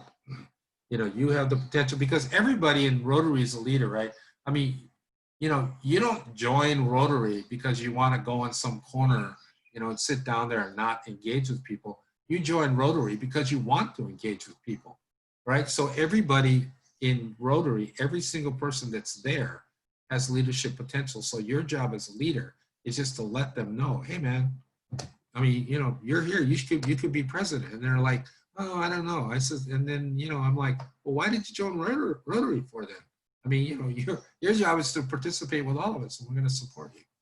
Okay, and then the last thing is that Rotary takes a relentless amount of energy. And I'm saying that to just encourage you to understand that, not to scare you off. It's like, if you have a function, it's today and it's going to be all day. You got a meeting on Tuesday, you got another training on Saturday. It takes some energy. And so if you have these little lulls where, my energy is kind of low, maybe you have a co-president, you have a chair of another committee, you have other people that are in your little sphere of influence that will help pick the energy up if your energy happens to be low for the moment, but it takes energy to continue to move this thing. I talk to, I don't know how many times me and Naomi talk every week, but I'm just amazed at how much energy. Like, Naomi, it's 9:30 at night. Aren't you tired? And it's like, no, I got like 8 more things to do. Good for you, Okay, so raising the club's Rotary IQ, I talked a little bit about that. The more your club is knowledgeable about what stuff is happening out there in Rotary, the more engaged they're going to be. So increase that. I want to talk about club trainer just really briefly, lots of clubs don't have a club trainer, but it's typically the best candidate is a past president, somebody that can just plug people into resources. They can answer questions. We used to do a thing in our club called the Rotary Minute, and basically somebody, would come up and talk about, hey, the rotary wheel was designed by so-and-so or whatever, but just little snippets about Rotary history and things about Rotary, where you can help to increase people's knowledge about Rotary. And if you are able to have a club trainer, in some of these small clubs, the president is basically the club trainer, you can have a terrific or huge effect on the outreach and the impact of what your club can do. And then I want to talk about developing a leadership line. So in our club, one of the things that I decided to do on my second year was to line up 5 other people or 4 other people behind me, so that we would have a 5-year leadership line, which I did. Okay, and so if you want to really leave a legacy for yourself and your club, is start to develop a leadership line. And you'd be surprised what people will do if you ask them. So like goes back to asking them. If you ask them to do it, like, you guys have been in a situation, right, where you have a meeting and you say, okay, I need a volunteer to hand out, T-shirts on Saturday. Any volunteers? Nobody says anything. Okay, after the meeting, you call up so-and-so and say, hey, Doug, I need you to hand out T-shirts on Saturday. And Doug says, okay, I can do it. Then, of course, you want to say, well, why didn't you say that in the meeting? But, of course, a lot of people don't want to do that, right? Okay, so I'll stop sharing right now, and, we have a little more time. And if you got some ideas or thoughts or comments anybody wants to make about that, I know that was a lot of stuff all at once. Doug, you want to comment on that? Sure. Thanks, Benson. A couple of things. One is sometimes you're looking for folks to help. Yeah. Folks that will help pretty automatically, are the previous club presidents in your club, right? Yeah. They already know what you're going through. They're not looking to be the president necessarily, but it's not hard for them to be able to step in to give you some advice, or if you need something done, you can't be there for some reason or another, they already have that background and it's reasonably easy for them to be able to take that, right? So think of them as your best friends in the club during your year. The other thing that I was thinking about, I was listening to Benson, but I also was thinking at the same time. It's tough for me to do that, but what can I say? The thing about this year in particular and Rotary is that we already are hearing it. This is about economic restarting. It's about economic diversity. You hear it across all of the counties, all the islands. And Rotary, probably more so than just about any other civic organization, is in a good position to help with that, right? Because we acknowledge ourselves as a service organization formed around business people, formed around business leaders. And so our opportunity to help with that in any particular way is going to be, it's going to be available to us. The opportunity is there for us to do that.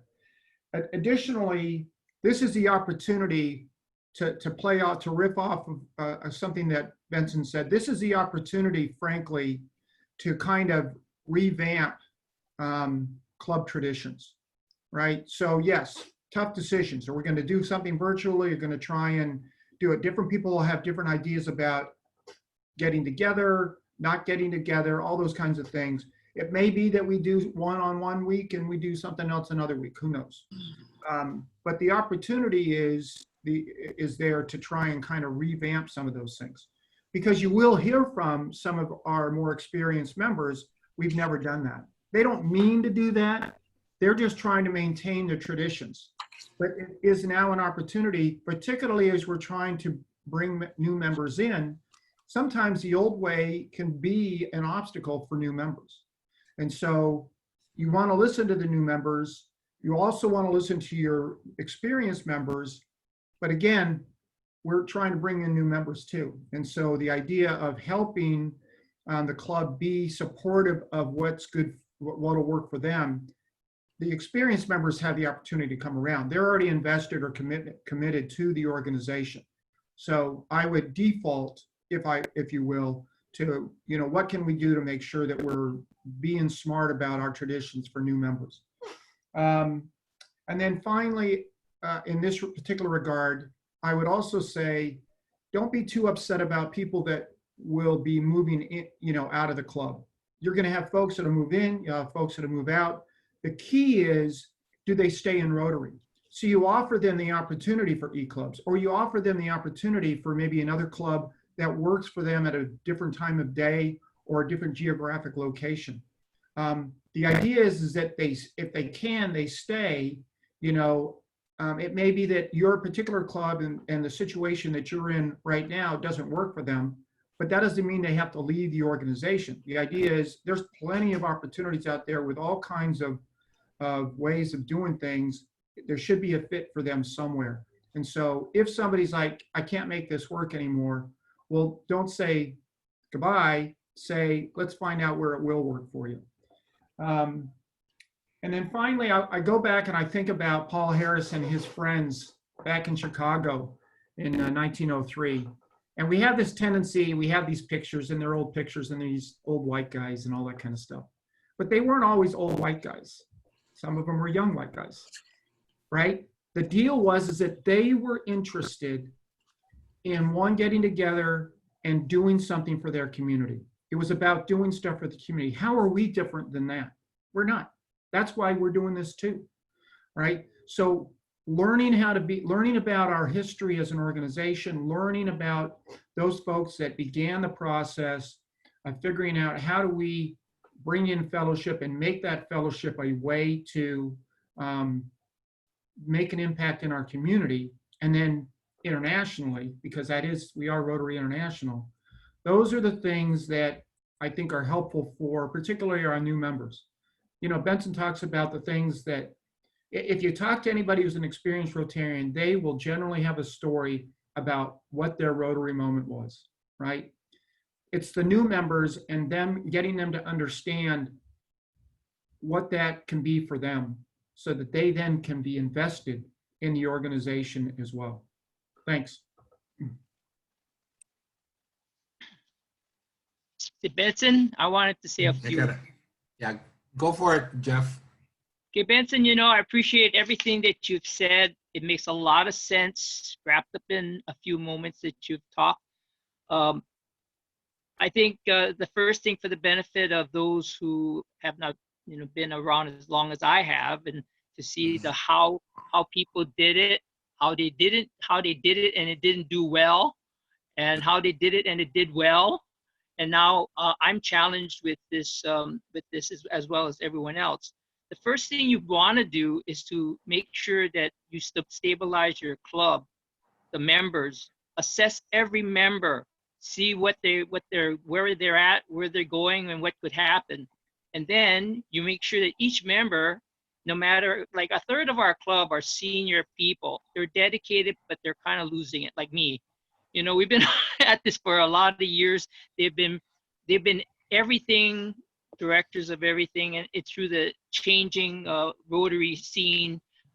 Yes, it is Rotary of the millennial more so than it is of the back in the 80s and 90s. But the thing is, we can still do this because Rotary hasn't really Rotary has pretty much still has the same values that has been around since the start of Rotary. And it's about the membership, the service, the diversity, the leadership, all these kind of things.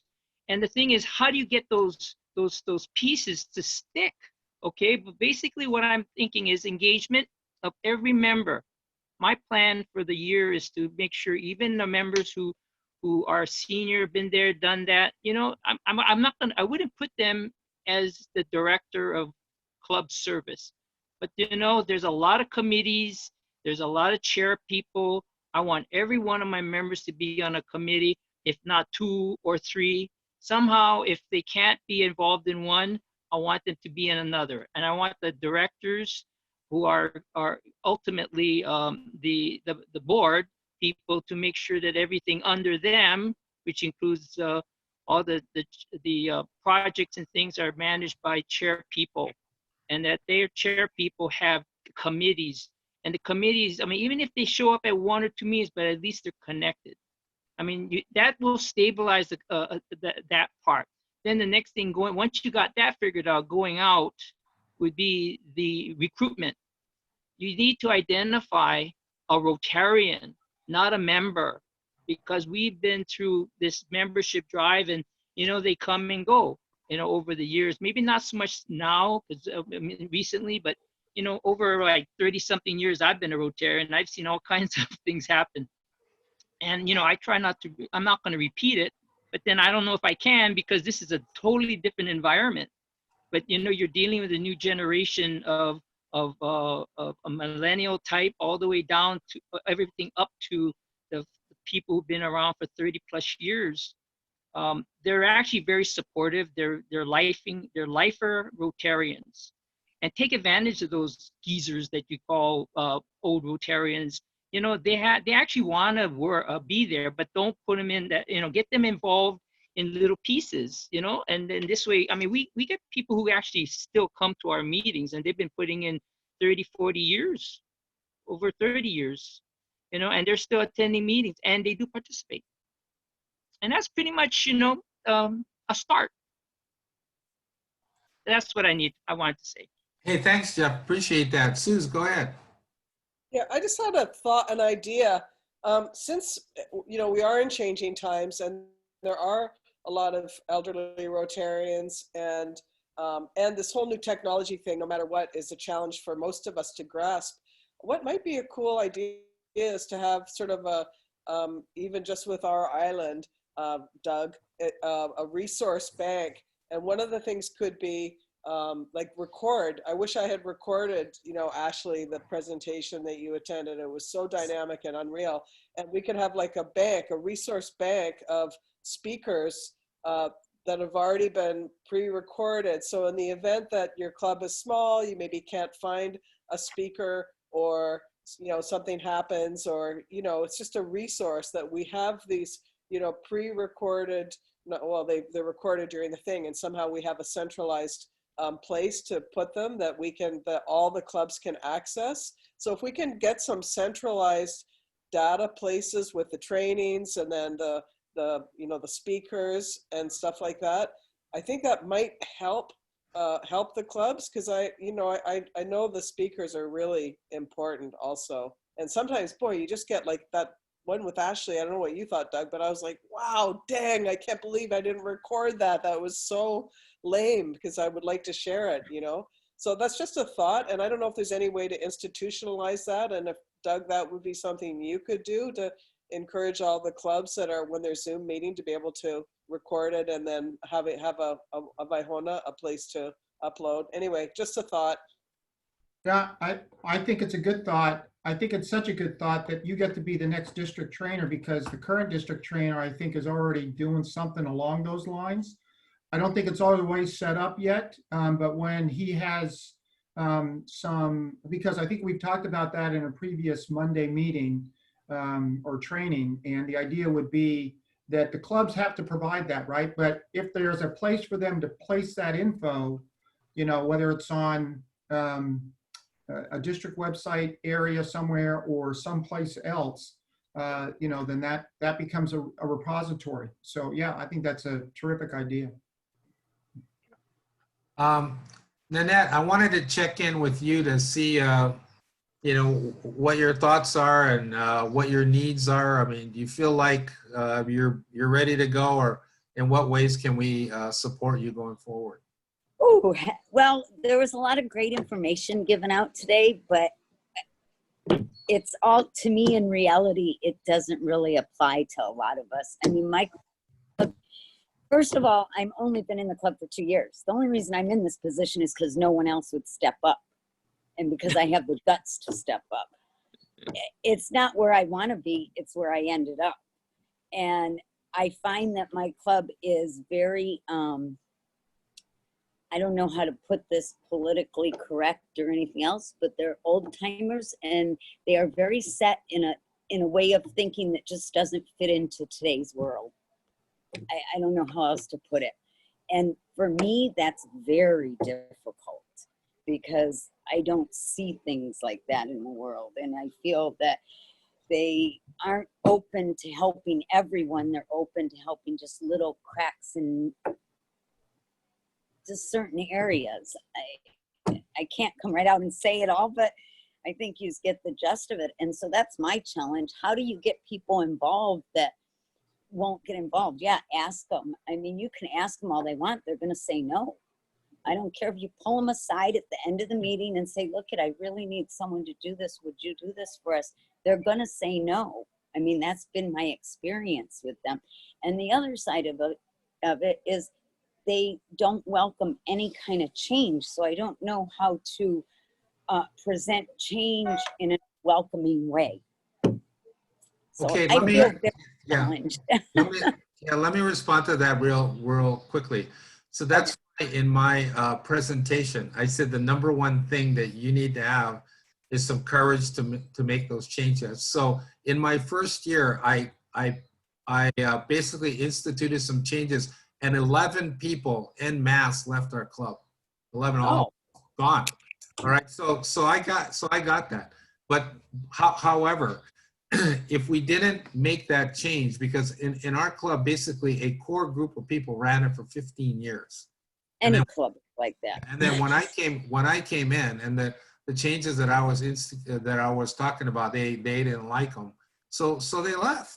And so what it did then is that opened the opportunity, opened up the doors, so that a new regime of people came in, you know, younger, more enthusiastic, or whatever. And so I tell you, that is the key thing. That is the difficult tightrope you're gonna walk on. So you're either gonna allow the older guys to suppress the club, or you're gonna step forward and say, okay, here's the changes we need, and they're either gonna like it or not like it. So yeah, go ahead, Susie. So in other words, I should be bold and just make the changes and say, you know, if you don't like it, there's other clubs out there. I mean, Sometimes I run a nonprofit, and I basically will say that, you know, if you don't like it, I'm sorry, but this is how we're doing it. Well, I mean, Now, you a whole don't, different thing. yeah, you don't want to like step out there. Yeah, see, I don't know. How do you, Yeah, you when got it. you bring out ideas? Oh, go ahead. You have to get the support. You have to get the support of your board. Okay, so go ahead, Susie. So that's just again, in light of what I was saying before, like I think that's going to be a real challenge. And that presentation you just gave us, Benson, I think was so important, where you're talking about it's actually a perfect moment to be able to, because traditions are really important, and a lot of Rotarians are really grounded in those traditions. And just like my question, like my club grass, oh, well, we can't really even have a meeting here or a different time or whatever. It's like the act of Congress. So just by, you know, if Benson, if that presentation that you gave that, you know, acknowledges the time, gives the approval, the Rotary approval sort of from, you know, respected leaders, that says now is the time that we have to be flexible, and that we, you know, some of these things might have to shift and sway a little bit. I think that, you know, and Natasha, in your situation, like if you could show that video to your group, and so it's a bridge building, instead of just saying, well, you know, you want to do it the same old way, otherwise, you know, see you later. I think we have to create bridges, because we don't want to lose, you know, dedicated Rotarians. And I think that one of the ways to do it is to have someone externally, it's like a mediator, right? But your presentation you gave, if you could pull that out, Benson, and again, make that available in our Vaihona respiratory lungs repository of you know, of resources that we could all show our clubs and say, look, difficult times, challenging times. This is our foundation. We've got to hold on to the four-way test, but how can we, do things moving forward?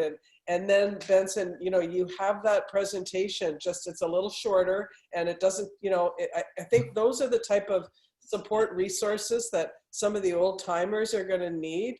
They're going to need to know it's okay. We can make some shifts. We can do part-time Zoom, part-time face-to-face, whatever we can do to make it easy for everybody. I think that's going to be one of the things we have to do. But I think your presentation really just helped me, Benson. I know it sounds like you might have a bit of a harder group, but I think if you had something like that you could show them to start off your leadership year, might help you be a big bridge builder. I don't know.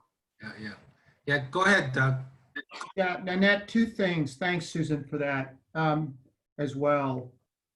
You have at the beginning of your year some cachet. All presidents do, right? You have some cachet to make the changes. Everybody expects that the new president coming in is going to make some change or a couple of changes. That goes with the territory. That's why we do this change every year. And so you decide what that change is going to be, and then you go with it. For example, Benson's been our club president for 2 years, but we know that Maurice is planning to do something that's going to be different than what Benson is. We all know it. We all expect that it goes along with what Rotary is with this change every year, right? We are Rotary, so we change, we smooth, right? The second thing is I was in my second year as a president, right? And what I began to do was I recognize, because I tend to have this long-term view to things, which doesn't necessarily always get things done as quickly as other people would like. But in the process, I began to really talk up membership. And my successor had a very strong membership year. And part of what happens is if you're able to begin to bring in the members that are going to be aligned with the vision that you have, it may not mean that you may not be able to get everything you want to get done in your year of president, but you have started the process for your club to begin to become aligned with that vision. And then ultimately we got to, with a little fits and starts, we got to the place where Benson was. He had to go through the tough first year, but we had already begun to develop the kind of members that were going to be maybe moving in a different direction than we had been moving in the last decade. And so where we're now set up to be the kind of club, I think that many of the club members are supportive of in terms of supporting our community. So I would just offer that as a potential way forward as well. It can be a tough year, but again, everybody understands that membership is a key for Rotary International. So you can always say, we need more members, bring in your members. They will be there to support the kind of vision that you and your board have moving forward. Yeah. Hey, Naomi, you want to say something about that? I want to get everybody's kind of opinions. You too, Sandy, when we're done. Go ahead. Thanks. And thanks, Doug, for that. And we really need to see what the members want. And it's the whole club, not just a group of people. And so if you have a vibrant club workshop, a visioning session in your club, and maybe you want to do a mini health check, but checking with the members of your club to see what they want. What do we want our club to be? How can we get there? And forming these action steps. What are our strengths and weaknesses? And that's all that we can do in the Vibrant Club workshop. So please, if you can come on Monday, bring your club trainer so that the club trainer can be the facilitator and you can be involved in the discussion as well. So Vibrant Club Workshop is a good thing to reach out to the members, find out what they want. If you find that you have a group of people who want to do their own thing, the idea of getting them to a different club where it would suit them is good, but what about doing a satellite? So that group of 7 people, they want to meet at night or they want to do something different, but they still want to be a Rotarian. What about having them do a satellite and they can meet at somebody's house, the 7 people, and still be Rotarians? And then you come together for projects or socials or other things. But instead of losing them, that's what they want to do. So let's keep them on a satellite club or find a e-club. So looking for flexibility being able to adapt to the situation is something that that we all can do. Yeah. Sandy, you have something you want to click in here before we wind it up here? You got to unmute yourself there. Let me see if I can you, oh yeah, there we go. Go ahead. I just wanted to say mahalo to Nanette and to Susie.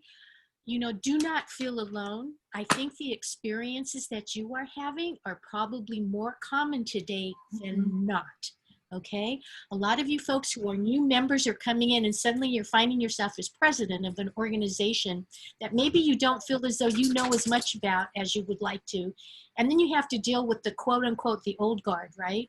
It is a very common issue that we are all dealing with. But I think through Naomi and Benson and, you know, the leadership of the district right now, we're trying to address it. I've been a Rotarian for 27 years. My club is experiencing the same thing, not unlike what Benson's club just went through. And I think one of the things we all learn from this is the aloha is important. The old timers still need to feel appreciated, still need to feel welcome with all of these changes that are going on. So we have to help them feel appreciated and welcome while moving forward and bringing the change in. So please don't feel hesitant, because I think the kind of comments that you shared are really important for us to talk through as the leadership of the district. Help us move through this, yeah, bridging these gaps that we're having. So I just want to say mahalo. I know that took a lot of courage, and thank you. Okay, I want to wind up with just one last thing. You know, our charter member, Jimmy Souza, he was 90 years old, almost 91 when he passed away. But a couple of years, in my first year as the president, he would sit right in front of me during the meetings. And when it was over, he'd always do this like, you know, I want to talk to you, right?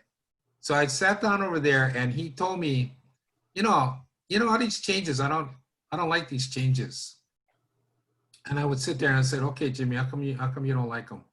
And then he would tell me all, you know, traditions and whatever. I said, okay, I'm gonna think about it, Jimmy. And I'm gonna come back and we'll go have a conversation next week, right?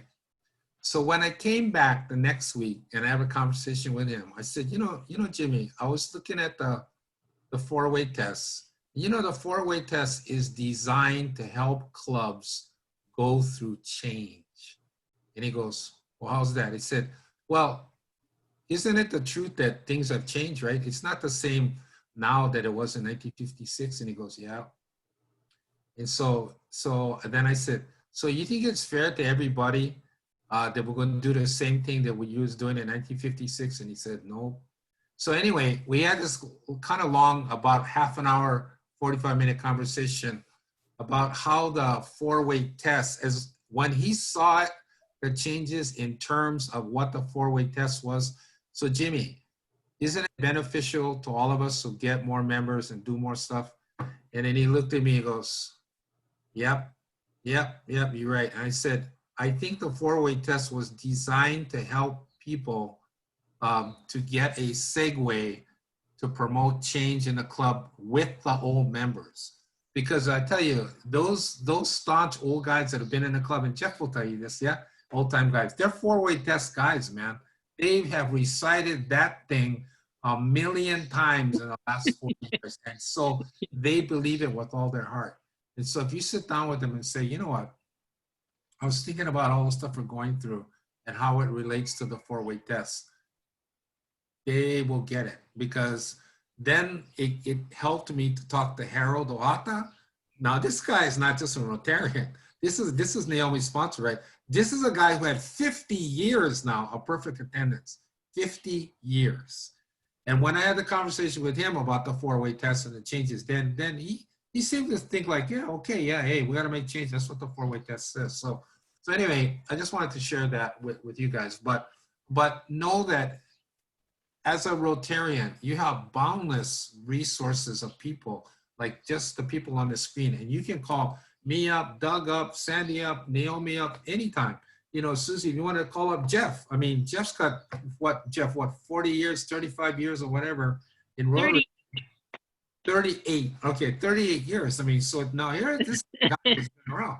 So call on us. I mean, that is one of the great things that I found about Rotary is that when I started to have questions about Rotary, I was lucky that in our club, we had people that were willing to say, okay, you know, here's what you can do about that, or try this, or, you know, whatever. So, so feel connected as part of our group, as part of our family. And me, the more I'm into it, the more I feel like, wow, I mean, this support group is not just, you know, on our island, in our area, it's in our state, it's in our nation. I mean, you go to some of these events where, like an international event, and you see the width and breadth of how big this thing is. It is freaking amazing. So then you feel like, wow, it's a privilege to be a Rotarian. So, okay, man. So, hey, it's supposed to be 11 o'clock, but we. I got one question. Go ahead, Sus.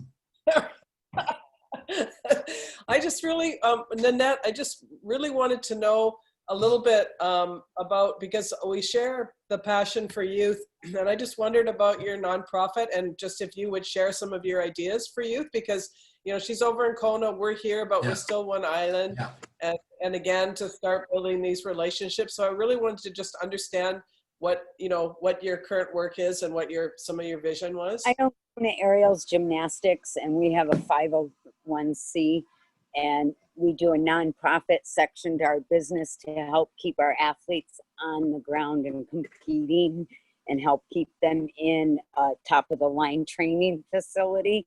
We've been running now for 31 years in Kona. We are the longest standing children's program on the side of the island. And when I first came here and tried to open this up, everyone told me I was absolutely crazy. And the federation that we belong to for athletics also said there's not the population there to do what you're going to do. And I just believe, when I came here 32 years ago and looked around, I was like, there's nothing for girls here. What do you mean? We need something for the girls of this island. And that's why I brought gymnastics here for them. And so that's what my nonprofit is. And it is 100% youth orientated in every aspect. And our goal, of course, is to help these kids get to college and to help them get there with an athletic scholarship, which in the 30 years we've been running, we've been incredibly successful in doing. And I've also had a child make the national team, and we have one right now training for the national team. So that's what I do on that. And the one thing that I found, having a booster club, as we call it, is that you always have, I don't care if you have 100 people in it, you have the same 5 people doing the work. All the rest are just there, you know. And I'm finding that in the Rotary that I joined, I'm finding the same exact thing. And those 5, that core group of people, and I've only been in Rotary 2 years, they're burnt out. You know, they don't even want to do anything. I feel like I'm flapping my wings and there's no one there to help hold me up. I mean, I have a few people, and I've talked with Donna and Dave and said, look, I need you guys. I need you guys to educate me, because if I don't have your support, I don't know where I'm going with this. And when I first joined it, the first committee I went on was scholarships, because like I say, youth is my passion. And I'm not sure how I got to this place. And it was just a matter of nobody else stepped up. And I thought, okay, I got to step up. No one else is. So we are doing a co-presidency. And the way I'm looking at it is doing it for 2 years, doing a co-presidency this year with Lisa. And then the next person we bring in, doing a co-presidency with them the following year. Excellent. Yeah. Fingers crossed. Same thing. Yeah, and I mean, I struggle with new ideas. They don't want to hear new ideas. They don't want to, they're very, it seems like they just want to come and have lunch and socialize. Yeah. Which is a big part of it, don't get me wrong. Yeah. But you've got to, you know, we have one fundraiser a year that we do. And it's like, come on, we should be doing all kinds of things. We couldn't get people to go do the Dr. Seuss Read Day at the schools. Like that should be an easy no-brainer. Put a Dr. Seuss hat on and go read a book to kids. It's fun. So I really feel very challenged, but thank you for all your input. And I'm really glad. I know I have people I could call now. We'll see where it goes. Yeah, yeah. Okay. Do we have each other's contact? Like, how do we access all the new members? Oh, I guess there must be somewhere where there's a list of all the Hawaii Island Rotary presidents. Is that on the district website? I'm sorry, I'm not to the district website. Okay. Susie, I'll send it to you, and we have a list of all of the resource district people. I'll send I'm it to all you. about resources. Yeah. Great. Yes. This has been so great. Thank you guys so much for all your time. Okay. Thank you, everyone. Okay, Jeff, anything? Any last words? No, I guess this is enough to mull over. Okay. All right, gang. Well, hey, thanks for tuning in today. I know it's kind of been a long morning, but you make these kind of connections. You know, use them. You know, take advantage of them. You know, we grow and mature every day based on the information that comes in and experiences and connections we have with other people. So yeah, tune in, be there. You know, it's fun. See you every Monday. Okay. Yeah. Pretty much Monday at 7. That's my jam. Awesome. Yeah. Okay.